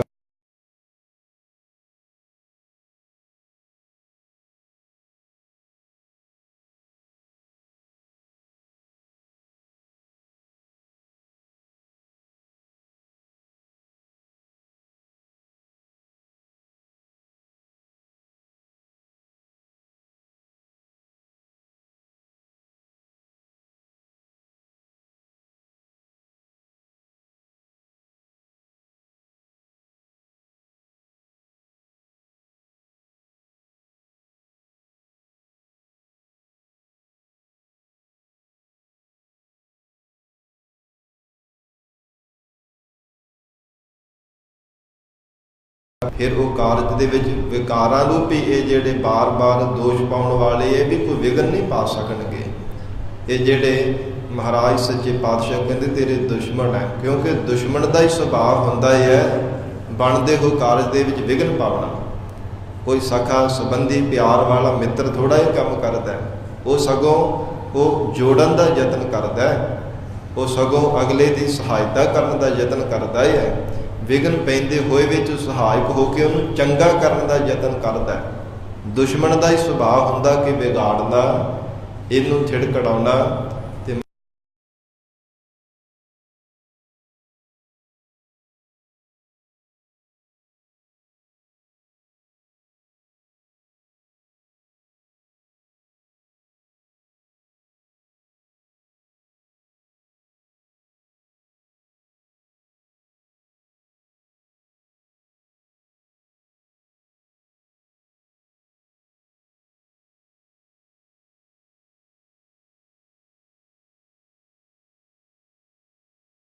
ਦੇ ਵਿੱਚ ਬੇਕਾਰ ਹਨ, ਸੰਸੇ ਹਨ। ਇਹੋ ਸੰਸਾਰ ਬੇਕਾਰ ਸੰਸੇ ਮੈਂ ਹੈ, ਅਥਵਾ ਇਹ ਪ੍ਰਾਣਾ ਧਾਰੇ ਜੀਵ ਸੰਸਾਰ ਭਰ ਦੇ ਵਿੱਚ, ਜਾਂ ਫਿਰ ਜਿਤਨਾ ਵੀ ਸਾਰਾ ਸੰਸਾਰ ਹੈ, ਜਿਤਨੇ ਵੀ ਸੰਸਾਰ ਦੇ ਜੀਵ ਹੈ, ਕਿਸੇ ਦੇ ਮਨ ਵਿੱਚ ਸ਼ੰਕੇ ਹਨ, ਕਿਸੇ ਦੇ ਮਨ ਵਿੱਚ ਵਿਕਾਰ ਹੈ। ਜਿਹੜੇ ਸ਼ੰਕੇ ਹੈ ਵੀ ਵਿਕਾਰ ਹੀ ਹੈ ਇੱਕ ਪ੍ਰਕਾਰ ਦੇ। ਮਹਾਰਾਜ ਸੱਚੇ ਪਾਤਸ਼ਾਹ ਕਹਿੰਦੇ ਆ ਇਹੋ ਸੰਸਾਰ ਬੇਕਾਰ ਸੰਸੇ ਮੈਂ ਹੈ। ਇਹ ਸਾਰਾ ਸੰਸਾਰ ਜਿਹੜਾ ਹੈ ਨਾ ਪੂਰੇ ਸਤਿਗੁਰੂ ਜੀ ਸ਼ਰਨ ਧਾਰਨ ਕੀਤੇ ਬਿਨਾ, ਮਹਾਰਾਜ ਸੱਚੇ ਪਾਤਸ਼ਾਹ ਜੀ ਵਾਲਾ ਹੋਏ ਬਿਨਾ, ਇਹ ਸ਼ੰਕਿਆਂ ਵਿੱਚ ਹਰ ਸਮੇਂ ਵਿਕਾਰਾਂ ਵਿੱਚ ਹੀ ਗਲਤਾਨ ਹੋ ਰਿਹਾ ਹੈ। ਇਹ ਮਹਾਰਾਜ ਸੱਚੇ ਪਾਤਸ਼ਾਹ ਫਿਰ ਕੋਈ ਭਵ ਸਾਗਰ ਤੋਂ ਤਰਿਆ ਵੀ ਹੈ। ਧੰਨ ਗੁਰੂ ਅਰਜਨ ਦੇਵ ਸਾਹਿਬ ਜੀ ਕਹਿੰਦੇ ਤਰਿਓ ਬ੍ਰਹਮ ਗਿਆਨੀ। ਬ੍ਰਹਮ ਗਿਆਨ ਦੀ ਅਵਸਥਾ ਵਾਲੇ, ਉਹ ਬੰਦਗੀ ਕਰਨ ਵਾਲੇ ਸਤਿਪੁਰਸ਼ ਭਵ ਸਾਗਰ ਤੋਂ ਤਰੇ ਹੈ, ਜਿਨ੍ਹਾਂ ਨੇ ਸ਼ੰਕਿਆਂ ਨੂੰ, ਵਿਕਾਰਾਂ ਨੂੰ, ਸਭ ਨੂੰ ਅਭਾਵ ਕਰ ਦੇਣਾ ਕੀਤਾ ਹੈ। ਮਹਾਰਾਜ ਸੱਚੇ ਪਾਤਸ਼ਾਹ ਜੀ ਦਾ ਸ਼ਬਦ ਦਾ ਓਟ ਆਸਰਾ ਲੈ ਕੇ ਜਿਨ੍ਹਾਂ ਨੇ ਸ਼ੰਕਿਆਂ ਨੂੰ ਵੀ, ਵਹਿਮਾਂ ਭਰਮਾਂ ਨੂੰ, ਸਭ ਨੂੰ ਅਭਾਵ ਕਰ ਦਿੱਤਾ, ਖਤਮ ਕਰ ਦਿੱਤਾ, ਵਿਕਾਰਾਂ ਨੂੰ ਵੀ, ਦੁਸ਼ਮਣ ਵੀ ਜਿਨ੍ਹਾਂ ਨੇ ਮਾਰ ਦਿੱਤੇ ਹੈ। ਐਸੇ ਤਰਿਓ ਬ੍ਰਹਮ ਗਿਆਨੀ, ਬੰਦਗੀ ਕਰਨ ਵਾਲੇ ਉਹ ਵਿਰਲੇ ਮਹਾਂਪੁਰਖ ਹੈ ਜਿਨ੍ਹਾਂ ਨੇ ਭਵ ਸਾਗਰ ਤੋਂ ਤਰਨਾ ਕੀਤਾ ਹੈ।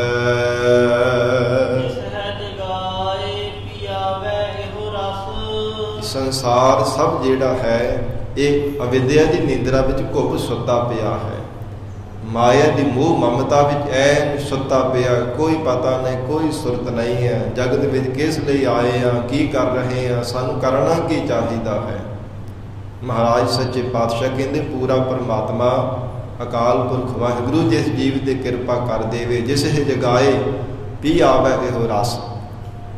ਅਕਾਲ ਪੁਰਖ ਵਾਹਿਗੁਰੂ ਜੀ ਦੀ ਸੁਰਤ ਨੂੰ ਜਗਾ ਕੇ, ਜਾਗਰਤ ਕਰਕੇ ਆਪਣਾ ਪਿਆਰ ਦਾ ਪਰਮ ਰਸ ਪਰਮੇਸ਼ਰ ਅਕਾਲ ਪੁਰਖ ਵਾਹਿਗੁਰੂ ਛਕਾ ਦੇਣਾ ਕਰੇ, ਉਹ ਹੀ ਛਕਦਾ ਹੈ, ਉਹ ਹੀ ਪੀਣਾ ਕਰਦਾ ਹੈ।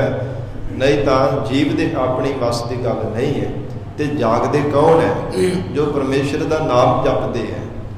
ਹਜੂਰ ਦੇ ਬਚਨ ਆਉਂਦੇ ਆ ਨਾ, ਸੁਤੜੇ ਅਸੰਖ ਮਾਇਆ ਝੂਠੀ ਕਾਰਨੇ।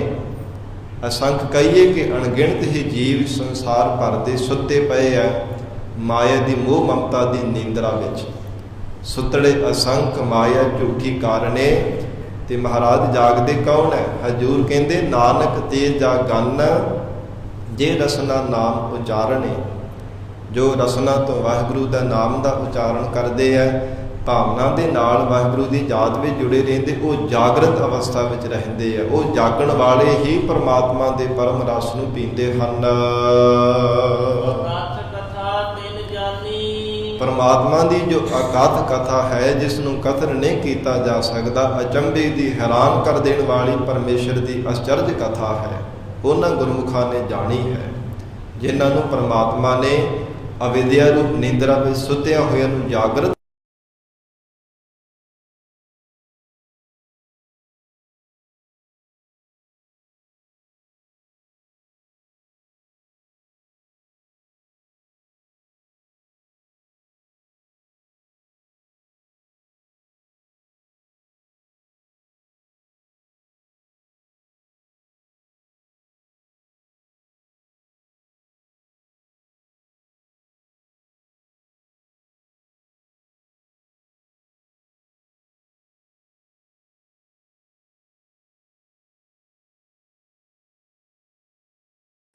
ਵਿਸ਼ਰਾਮ ਕਰਦਿਆਂ ਹੋਇਆਂ ਵੀ ਸੁਪਨੇ ਵਿੱਚ ਬਰੜਾ ਕੇ ਰੱਬ ਨੂੰ ਹੀ ਯਾਦ ਕਰਦੇ ਹੈ।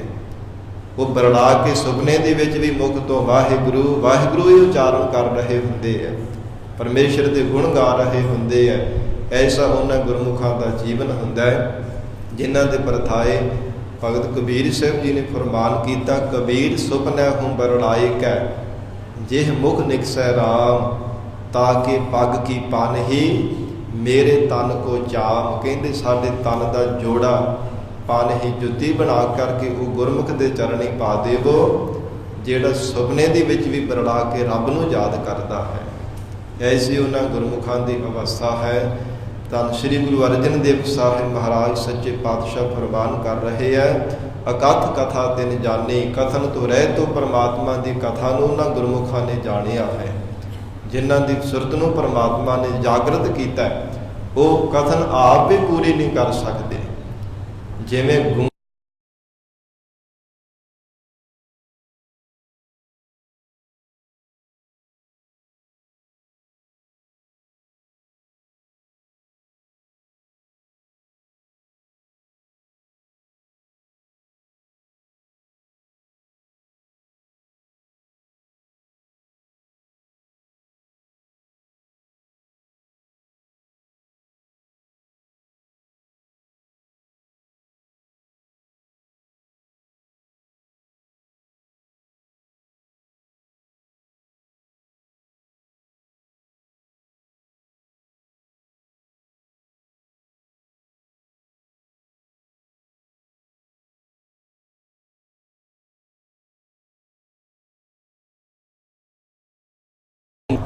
ਉਹ ਕੁਝ ਖਰੀਦਣਾ ਕਰੋ ਜੋ ਖਰੀਦਣ ਵਾਸਤੇ ਆਏ ਹੋ। ਕੀ ਖਰੀਦਣ ਵਾਸਤੇ ਆਏ ਹੋ? ਕੈਸਾ ਵਪਾਰ ਕਰਨ ਵਾਸਤੇ ਆਏ ਹੋ? ਕਿਹੜਾ ਸੰਸਾਰ ਦੇ ਅੰਦਰ ਮੇਨ ਮਨੋਰਥ ਲੈ ਕਰਕੇ ਆਏ ਹੋ? ਮਹਾਰਾਜ ਸੱਚੇ ਪਾਤਸ਼ਾਹ ਕਹਿੰਦੇ ਆ ਨਾ, ਭਈ ਪ੍ਰਾਪਤ ਮਾਨੁਖ ਦੇ ਹੁਰੀਆ, ਗੋਬਿੰਦ ਮਿਲਣ ਕੀ ਇਹ ਤੇਰੀ ਬਰੀਆ। ਇਹ ਜੋ ਪ੍ਰਮਾਤਮਾ ਦੇ ਨਾਲ ਮਿਲਣ ਦੀ ਵਾਰੀ ਹੈ, ਐਸਾ ਅਕਾਲ ਪੁਰਖ ਵਾਹਿਗੁਰੂ ਪਰਮੇਸ਼ਰ ਦੇ ਸਰੂਪ ਨੂੰ ਜੋ ਖਰੀਦਣਾ ਹੈ, ਮਨ ਬਾਣੀ ਸਰੀਰ ਅਰਪਣ ਕਰਕੇ, ਆਪਣਾ ਮਨ ਇਹਦੇ ਵੱਡੇ ਸੱਟੇ ਦੇ ਕੇ ਪਰਮੇਸ਼ਰ ਦੇ ਨਾਮ ਰੂਪ ਵਸਤੂ, ਅਮੋਲਕ ਵਸਤੂ ਪਦਾਰਥ ਨੂੰ ਜੋ ਖਰੀਦਣਾ ਹੈ।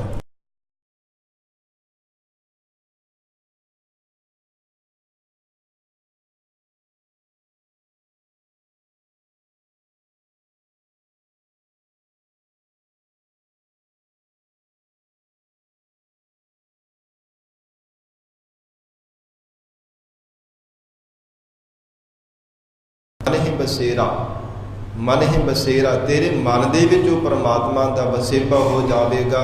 ਵਸੇਰਾ ਪਰਮੇਸ਼ਰ ਦੀ ਯਾਦ ਵਸ ਜਾਵੇਗੀ ਜੇ ਪੂਰੇ ਸਤਿਗੁਰੂ ਜੀ ਦੀ ਸ਼ਰਨ ਧਾਰਨ ਕਰ ਲਵੇ।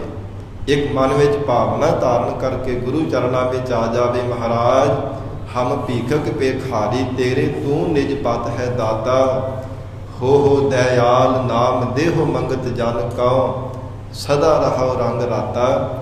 ਵਿਸਰ ਨਾਹੀ ਦਾਤਾਰ ਆਪਣਾ ਨਾਮ ਦੇਹੋ, ਗੁਣ ਗਾਵਾਂ ਦਿਨ ਰਾਤ ਨਾਨਕ ਚਾਉ ਇਹੋ। ਇਹ ਭਾਵਨਾ ਦੇ ਨਾਲ ਗੁਰੂ ਚਰਨਾਂ ਵਿੱਚ ਅਰਪਣ ਕਰਕੇ, ਮਨ ਬਾਣੀ ਸਰੀਰ ਅਰਪਣ ਕਰਕੇ ਬੇਨਤੀ ਕਰੇ, ਹਰ ਗੁਰ ਤੇ ਮਨਿ ਬਸੇਰਾ। ਪੂਰੇ ਸਤਿਗੁਰੂ ਜੀ ਦੁਆਰਾ ਪਰਮੇਸ਼ਰ ਦੀ ਯਾਦ ਹਿਰਦੇ ਅੰਦਰ ਵਸ ਜਾਵੇਗੀ।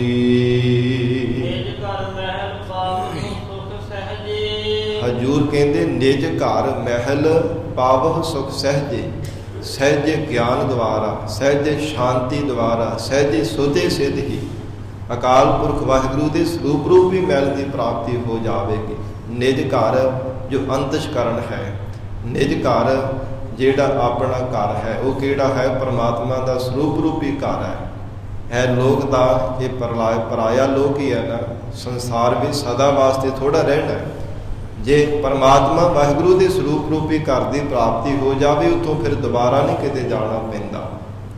ਰੱਬ ਦੇ ਨਾਲ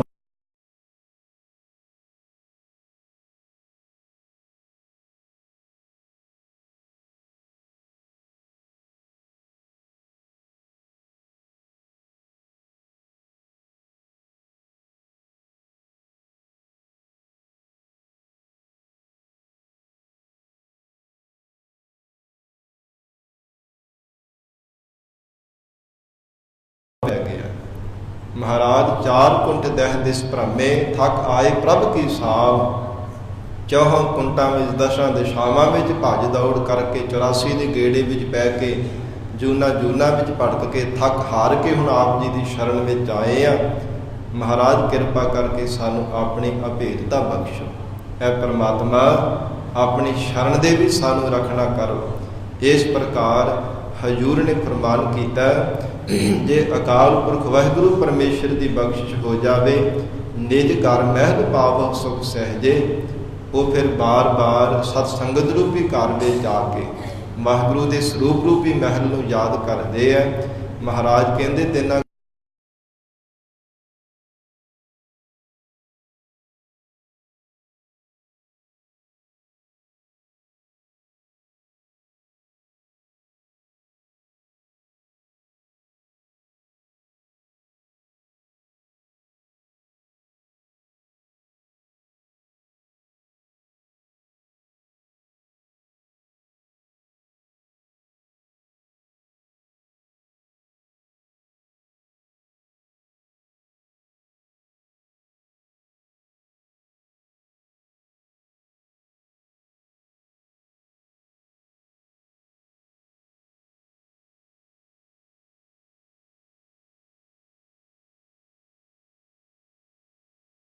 ਤੇ ਮਰਨ ਦੀ ਫੇਰੀ ਪੈਂਦੀ ਹੈ। ਜਨਮ ਧਾਰਨ ਕਰਦਾ, ਫਿਰ ਮੌਤ ਦਾ ਮਾਰਿਆ ਹੋਇਆ ਮਰ ਜਾਂਦਾ, ਫਿਰ ਵਾਸ਼ਨਾ ਦਾ ਬੱਝਾ ਹੋਇਆ ਜਨਮ ਧਾਰਨ ਕਰ ਲੈਂਦਾ। ਜੇ ਇੱਕ ਵਾਰ ਨਿਜ ਸਰੂਪ ਵਾਹਿਗੁਰੂ ਦੇ ਸਰੂਪ ਰੂਪੀ ਮਹਿਲ ਦੀ ਪ੍ਰਾਪਤੀ ਹੋ ਗਈ ਤੇ ਹਜੂਰ ਕਹਿੰਦੇ ਬਾਹੁਰ ਨਾ ਹੋਏ ਕੋ ਫੇਰਾ। ਇਹ ਜੀ ਫਿਰ ਦੁਬਾਰਾ ਨਹੀਂ ਸੰਸਾਰ ਦੇ ਵਿੱਚ ਜੰਮਣ ਰੂਪੀ ਫੇਰਾ ਹੋਵੇਗਾ। ਉਸ ਪਰਮਾਤਮਾ ਦੇ ਚਰਨਾਂ ਵਿੱਚ ਬੇਨਤੀ ਕਰੀਏ, ਇਹ ਅੰਤਰਜਾਮੀ, ਇਹ ਪੁਰਖ ਪ੍ਰਸ਼ਾਰਤ ਕਰਨ ਵਾਲੇ ਕੁੱਪੋਂ ਆਦਿਕ ਨਰਕਾਂ ਵਿੱਚੋਂ ਰੱਖਿਆ ਕਰਨ ਵਾਲੇ ਵਿਧਾਤੇ ਫਲ ਪ੍ਰਦਾਤੇ ਹੈ ਪਰਮੇਸ਼ਰ ਜੀ। ਸਰਦਾ ਮਨ ਕੀ ਪੂਰੇ ਹੈ ਪਰਮਾਤਮਾ ਜੀ, ਸਾਡੇ ਮਨ ਦੀ ਸ਼ਰਧਾ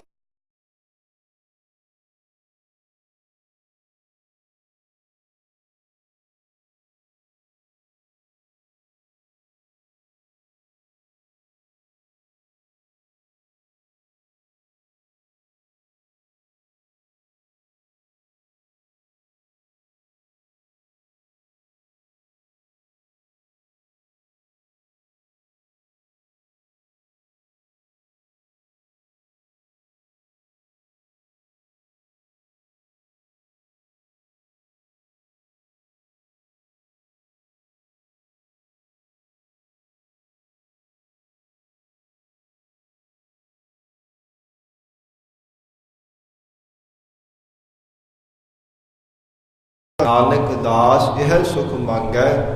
ਦਾਸ ਦਾ ਭਾਵ ਨਿਮਰਤਾਵਾਨ ਹੋ ਕੇ ਬੇਨਤੀਆਂ ਕਰੀਏ। ਮਹਾਰਾਜ ਇਹੋ ਹੀ ਦਾਤ ਆਪ ਜੀ ਦੇ ਚਰਨਾਂ ਵਿੱਚੋਂ ਮੰਗ ਰਹੇ ਹਾਂ। ਮੋਕੋ ਕਰ ਸੰਤਨ ਕੀ ਧੂਰੇ ਇਹ ਮਹਾਰਾਜ ਬੰਦਗੀ ਕਰਨ ਵਾਲੇ ਸੰਤਨ ਜੋ ਮਹਾਂਪੁਰਖ ਹੈ ਨਾ, ਜੋ ਆਪ ਜੀ ਦੇ ਨਾਲ ਮਹਾਰਾਜ ਮਿਲੇ ਹੋਏ ਹੈ, ਉਹਨਾਂ ਦੇ ਚਰਨਾਂ ਦੀ ਧੂੜੀ ਕਿਰਪਾ ਕਰਕੇ ਸਾਨੂੰ ਬਖਸ਼ੋ। ਐਸੀ ਮਹਾਰਾਜ ਸਾਡੇ ਤੇ ਕਿਰਪਾ ਕਰ ਦੇਵੋ। ਮਹਾਰਾਜ ਖਾਕ ਸੰਤਨ ਕੀ ਦੇਹੁ ਪਿਆਰੇ, ਆਏ ਪਿਆ ਹਰ ਤੇਰਾ ਦੁਆਰ ਹੈ। ਇਹ ਪਿਆਰੇ ਪਰਮਾਤਮਾ ਐਸੀ ਸਾਡੀ ਸ਼ਰਧਾ ਦੀ ਝੋਲੀ ਵਿੱਚ ਦਾਤ ਪਾ ਦੇਵੋ। ਆਪ ਜੀ ਦੇ ਪਿਆਰਿਆਂ ਦੇ ਚਰਨਾਂ ਦੀ ਧੂੜੀ ਸਾਨੂੰ ਮਿਲ ਜਾਵੇ। ਮਹਾਰਾਜ ਮਸਤਕ ਤੇ ਲਾ ਲਈਏ, ਮਾੜੇ ਲੇਖ ਸਾਡੇ ਮਿਟ ਜਾਣ। ਮਹਾਰਾਜ ਸਾਡੇ ਜੀਵਨ ਦੇ ਕਲੰਕ ਮਿਟ ਜਾਣ। ਐਸੀ ਸਾਡੇ ਤੇ ਕਿਰਪਾ ਕਰ ਦੇਵੋ। ਸਾਧ ਸੰਗਤ ਜੀ, ਸਾਨੂੰ ਕੋਈ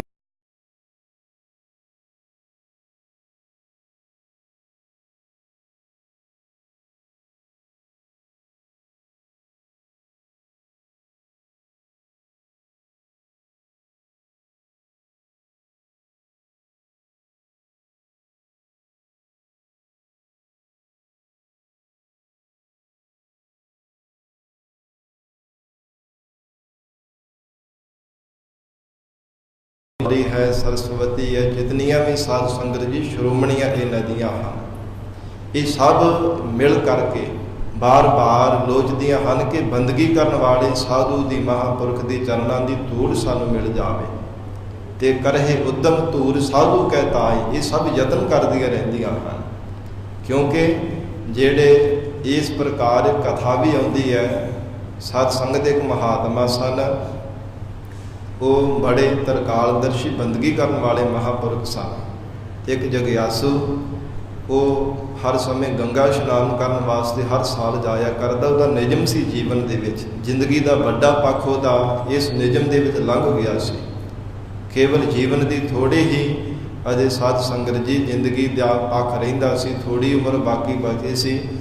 ਹਰ ਸਾਲ ਉਹਨੇ ਨੇਮ ਬਣਾਏ ਹੋਏ ਸੀ ਕਿ ਗੰਗਾ ਇਸ਼ਨਾਨ ਕਰਨ ਜਾਣਾ। ਬਹੁਤ ਮਹਾਤਮ ਸਮਝਦਾ ਸੀ, ਗ੍ਰੰਥਾਂ ਵੇਦਾਂ ਵਿੱਚੋਂ ਪੜ੍ਹਿਆ ਸੁਣਿਆ ਸੀ। ਜਦੋਂ ਤੁਰਿਆ ਜਾ ਰਿਹਾ, ਰਾਤ ਹਨੇਰਾ ਹੋ ਗਿਆ ਤੇ ਅਜੇ ਪਿੱਛੇ ਹੀ ਪਹੁੰਚਾ ਨਹੀਂ ਸੀ ਗੰਗਾ ਦੇ ਤੀਰਥ ਤੇ। ਇੱਕ ਮਹਾਤਮਾ ਦਾ ਆਸ਼ਰਮ ਦੇਖਿਆ ਕਿ ਸਵੇਰ ਹੋਣ ਤੇ ਮੈਂ ਅੱਗੇ ਚਲਾ ਜਾਵਾਂਗਾ, ਰਾਤ ਇੱਥੇ ਕੱਟ ਲੈਣਾ, ਨਾਲੇ ਤਾਂ ਅੰਮ੍ਰਿਤ ਵੇਲਾ ਹੋ ਜਾਊਗਾ, ਫਿਰ ਇਸ਼ਨਾਨ ਕਰ ਲਵਾਂਗਾ। ਬਹੁਤਾ ਭਾਰਾ ਫਲ ਪ੍ਰਾਪਤ ਹੋਵੇਗਾ ਜੇ ਅੰਮ੍ਰਿਤ ਵੇਲੇ ਇਸ਼ਨਾਨ ਕਰਾਂਗਾ ਤਾਂ। ਜਦੋਂ ਮਹਾਤਮਾ ਦੇ ਆਸ਼ਰਮ ਦੇ ਵਿੱਚ ਗਿਆ, ਸੋਚਿਆ ਕਿ ਜ਼ਰੂਰ ਇਹ ਮਹਾਤਮਾ ਜੀ ਜਾਂਦੇ ਹੋਣੇ ਆ, ਨੇੜੇ ਇੱਥੇ ਗੰਗਾ ਆ, ਇਹ ਆਸ਼ਰਮ ਦੇ ਵਿੱਚ ਰਹਿੰਦੇ ਆ। ਮਨ ਵਿੱਚ ਵਿਚਾਰ ਕੀਤੀ ਤੇ ਆਖਰਕਾਰ ਉਹ ਪੁੱਛ ਹੀ ਲਿਆ। ਕਹਿੰਦਾ ਜੀ ਮਹਾਤਮਾ ਜੀ, ਤੁਸੀਂ ਅੰਮ੍ਰਿਤ ਵੇਲੇ ਕਿੰਨੇ ਕੁ ਵਜੇ ਜਾਂਦੇ ਹੋ ਗੰਗਾ ਇਸ਼ਨਾਨ ਕਰਨ ਵਾਸਤੇ? ਕਹਿੰਦੇ ਕਿ ਭਾਈ ਅਸੀਂ ਤਾਂ ਇਸ਼ਨਾਨ ਕਰਨ ਵਾਸਤੇ ਜਾਂਦੇ, ਅਸੀਂ ਇੱਥੇ ਹੀ ਭਜਨ ਬੰਦਗੀ ਵਿੱਚ ਆਨੰਦ ਮਾਣਦੇ ਹਾਂ। ਸਤ ਸੰਗਤ ਉੱਥੋਂ ਲੰਗਰ ਪ੍ਰਸ਼ਾਦ ਵੀ ਉਹਨੇ ਛਕ ਲਿਆ ਸੀ। ਜੀਵਨ ਪਰਯੰਤ ਉਹਦਾ ਇੱਕ ਪ੍ਰਣ ਸੀਗਾ ਕਿ ਜਿਹੜਾ ਗੰਗਾ ਇਸ਼ਨਾਨ ਕਰਨ ਜਾਂਦਾ ਉਹਦੇ ਹੱਥੋਂ ਹੀ ਪ੍ਰਸ਼ਾਦਾ ਪਾਣੀ ਵੀ ਛਕਦਾ ਸੀ। ਤੇ ਮਨ ਵਿੱਚ ਬੜਾ ਝੂਰਨ ਲੱਗਾ, ਮਨਾ ਮੇਰਾ ਤਾਂ ਜਿਹੜਾ ਨੇਮ ਸੀ ਜੀਵਨ ਦਾ ਟੁੱਟ ਗਿਆ। ਅੱਜ ਇਹ ਮਹਾਤਮਾ ਗੰਗਾ ਇਸ਼ਨਾਨ ਕਰਨ ਵਾਸਤੇ ਨਹੀਂ ਜਾਂਦੇ, ਇਹਨਾਂ ਹੱਥੋਂ ਮੈਂ ਪ੍ਰਸ਼ਾਦਾ ਵੀ ਛਕ ਲਿਆ ਤੇ ਕਿਵੇਂ ਬਣੇਗੀ? ਇਉਂ ਬਾਰ-ਬਾਰ ਸੋਚਦਾ ਕਿਉਂਕਿ ਜਿਹੜਾ ਨੇਮ ਵੱਜਿਆ ਹੋਵੇ ਨਾ, ਜਿਹਦੇ ਵੱਲ ਖਿੱਚ ਹੋਵੇ, ਪਿਆਰ ਹੋਵੇ, ਉਹ ਜਦੋਂ ਟੁੱਟ ਜਾਵੇ ਤੇ ਬੰਦੇ ਨੂੰ ਨੀਂਦ ਵੀ ਨਹੀਂ ਆਉਂਦੀ। ਇਹ ਬਾਰ-ਬਾਰ ਝੋਰੇ ਕਰਕੇ ਸਾਰੀ ਰਾਤ ਉਹਨੂੰ ਨੀਂਦ ਨਾ ਆਈ। ਜਦੋਂ ਅੰਮ੍ਰਿਤ ਵੇਲਾ ਹੋਇਆ, 1:30 ਵਜੇ ਦਾ ਸਮਾਂ ਹੋਇਆ, ਕੀ ਦੇਖਿਆ ਸਾਧ ਸੰਗਤ ਜੀ, 3 ਜਿਹੜੀਆਂ ਗਊਆਂ ਸਨ, ਉਹ ਤਿੰਨੇ ਹੀ ਸਾਧ ਸੰਗਤ ਸ਼੍ਰੋਮਣੀ ਨਦੀਆਂ ਗੰਗਾ, ਗੋਦਾਵਰੀ, ਸਰਸਵਤੀ, ਇਹ ਗਊਆਂ ਦਾ ਰੂਪ ਧਾਰਨ ਕਰਕੇ ਆਈਆਂ ਤੇ ਚੁੱਲ੍ਹੇ ਵਿੱਚ ਉਹਨਾਂ ਨੇ ਨਾਸਕਾਂ ਰਾਹੀਂ ਪਾਣੀ ਭਰ ਦਿੱਤਾ। ਉਹ ਜਿਹੜਾ ਚੁੱਲ੍ਹਾ ਸੀ ਚਬੱਚੇ ਦੇ ਵਾਂਗ ਬਣਿਆ ਹੋਇਆ, ਉਹਦੇ ਵਿੱਚ ਮਹਾਤਮਾ ਨੇ ਇਸ਼ਨਾਨ ਕੀਤਾ। ਰਾਤ ਨੀਂਦ ਤੇ ਆਈ ਨਹੀਂ ਸੀ, ਸਭ ਕੁਝ ਆਪਣੀ ਅੱਖੀਂ ਦੇਖਿਆ। ਉਸਨੇ ਦੇਖਿਆ ਤੇ ਬੜਾ ਹੈਰਾਨ ਹੋਇਆ। ਫਿਰ ਉਹ ਪੁੱਛਣ ਲੱਗਾ, ਨੇੜੇ ਜਾ ਕਰਕੇ ਕਿਹਾ, ਕਹਿੰਦੇ ਅਸੀਂ ਜੋ ਗੰਗਾ ਹੈ, ਕਹਿੰਦੀ ਗੋਦਾਵਰੀ ਹੈ ਕਿ ਸਰਸਵਤੀ, ਕਹਿੰਦੀ ਅਸੀਂ ਦੇਵੀਆਂ ਹਾਂ, ਇੱਥੇ ਕਿਉਂ ਆਏ ਹੋ? ਫਿਰ ਪ੍ਰਸ਼ਨ ਕੀਤਾ, ਹੈਰਾਨ ਹੋ ਕਰਕੇ ਪੁੱਛਣ ਲੱਗਾ ਤੇ ਕਹਿੰਦੇ ਆ ਜਿਹੜੇ ਸੰਕਲਪ ਕਰਕੇ ਪਾਪ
ਇਹ ਪਿਆਰੇ ਪਰਮੇਸ਼ਰ ਜੀ, ਆਪ ਦੇ ਪਿਆਰਿਆਂ ਦੇ ਚਰਨਾਂ ਦੀ ਧੂੜੀ ਸਾਨੂੰ ਮਿਲ ਜਾਵੇ, ਐਸੀ ਸਾਡੇ ਤੇ ਮਹਾਰਾਜ ਬਖਸ਼ਿਸ਼ ਕਰ ਦੇਵੋ, ਐਸੀ ਸਾਡੇ ਤੇ ਮਹਾਰਾਜ ਰਹਿਮਤ ਕਰ ਦੇਵੋ, ਐਸੀ ਸ਼ਰਧਾ ਰੂਪ ਝੋਲੀ ਵੀ ਸਾਡੇ ਦਾਤ ਪਾ ਦੇਵੋ। ਮਹਾਰਾਜ ਸੱਚੇ ਪਾਤਸ਼ਾਹ ਸਤਿਗੁਰੂ ਜੀ ਬਖਸ਼ਿਸ਼ ਕਰਨ, ਪਾਵਨ ਉਪਦੇਸ਼ ਸਾਡੇ ਹਿਰਦਿਆਂ ਅੰਦਰ ਵਸ ਜਾਵੇ, ਗੁਰੂ ਬਚਨਾਂ ਦੀ ਕਮਾਈ ਕਰਕੇ ਜੀਵਨ ਸਫਲਾ ਬਣਾ ਸਕੀਏ ਜੀ। ਪਾਵਨ ਗੁਰਬਾਣੀ ਦੇ ਵਿਚਾਰ ਕਰਦਿਆਂ ਹੋਈਆਂ ਬੇਅੰਤ ਭੁੱਲਾਂ ਦੀ ਖਿਮਾ, ਧੰਨ ਸ੍ਰੀ ਗੁਰੂ ਗ੍ਰੰਥ ਸਾਹਿਬ ਮਹਾਰਾਜ ਆਪ ਸੰਗਤ ਬਖਸ਼ਣਹਾਰ ਹੋ, ਅਗਾਹ ਵਾਸਤੇ ਅਸੀਸ ਪਿਆਰ ਬਖਸ਼ਿਸ਼ ਕਰਨਾ ਜੀ। ਦੇਹੋ ਸੱਜਣ ਅਸੀਸੜੀਆ, ਜਿਉ ਹੋਵੈ ਸਾਹਿਬ ਸਿਓ ਮੇਲ।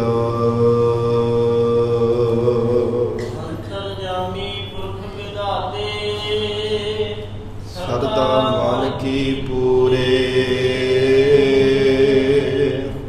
ਨਾਨਕ ਦਾਸ ਇਹ ਸੁਖ ਮੰਗੈ, ਮੋਕਉ ਕਰ ਸੰਤਨ ਕੀ ਧੂਰੇ। ਵਾਹਿਗੁਰੂ ਜੀ ਕਾ ਖਾਲਸਾ,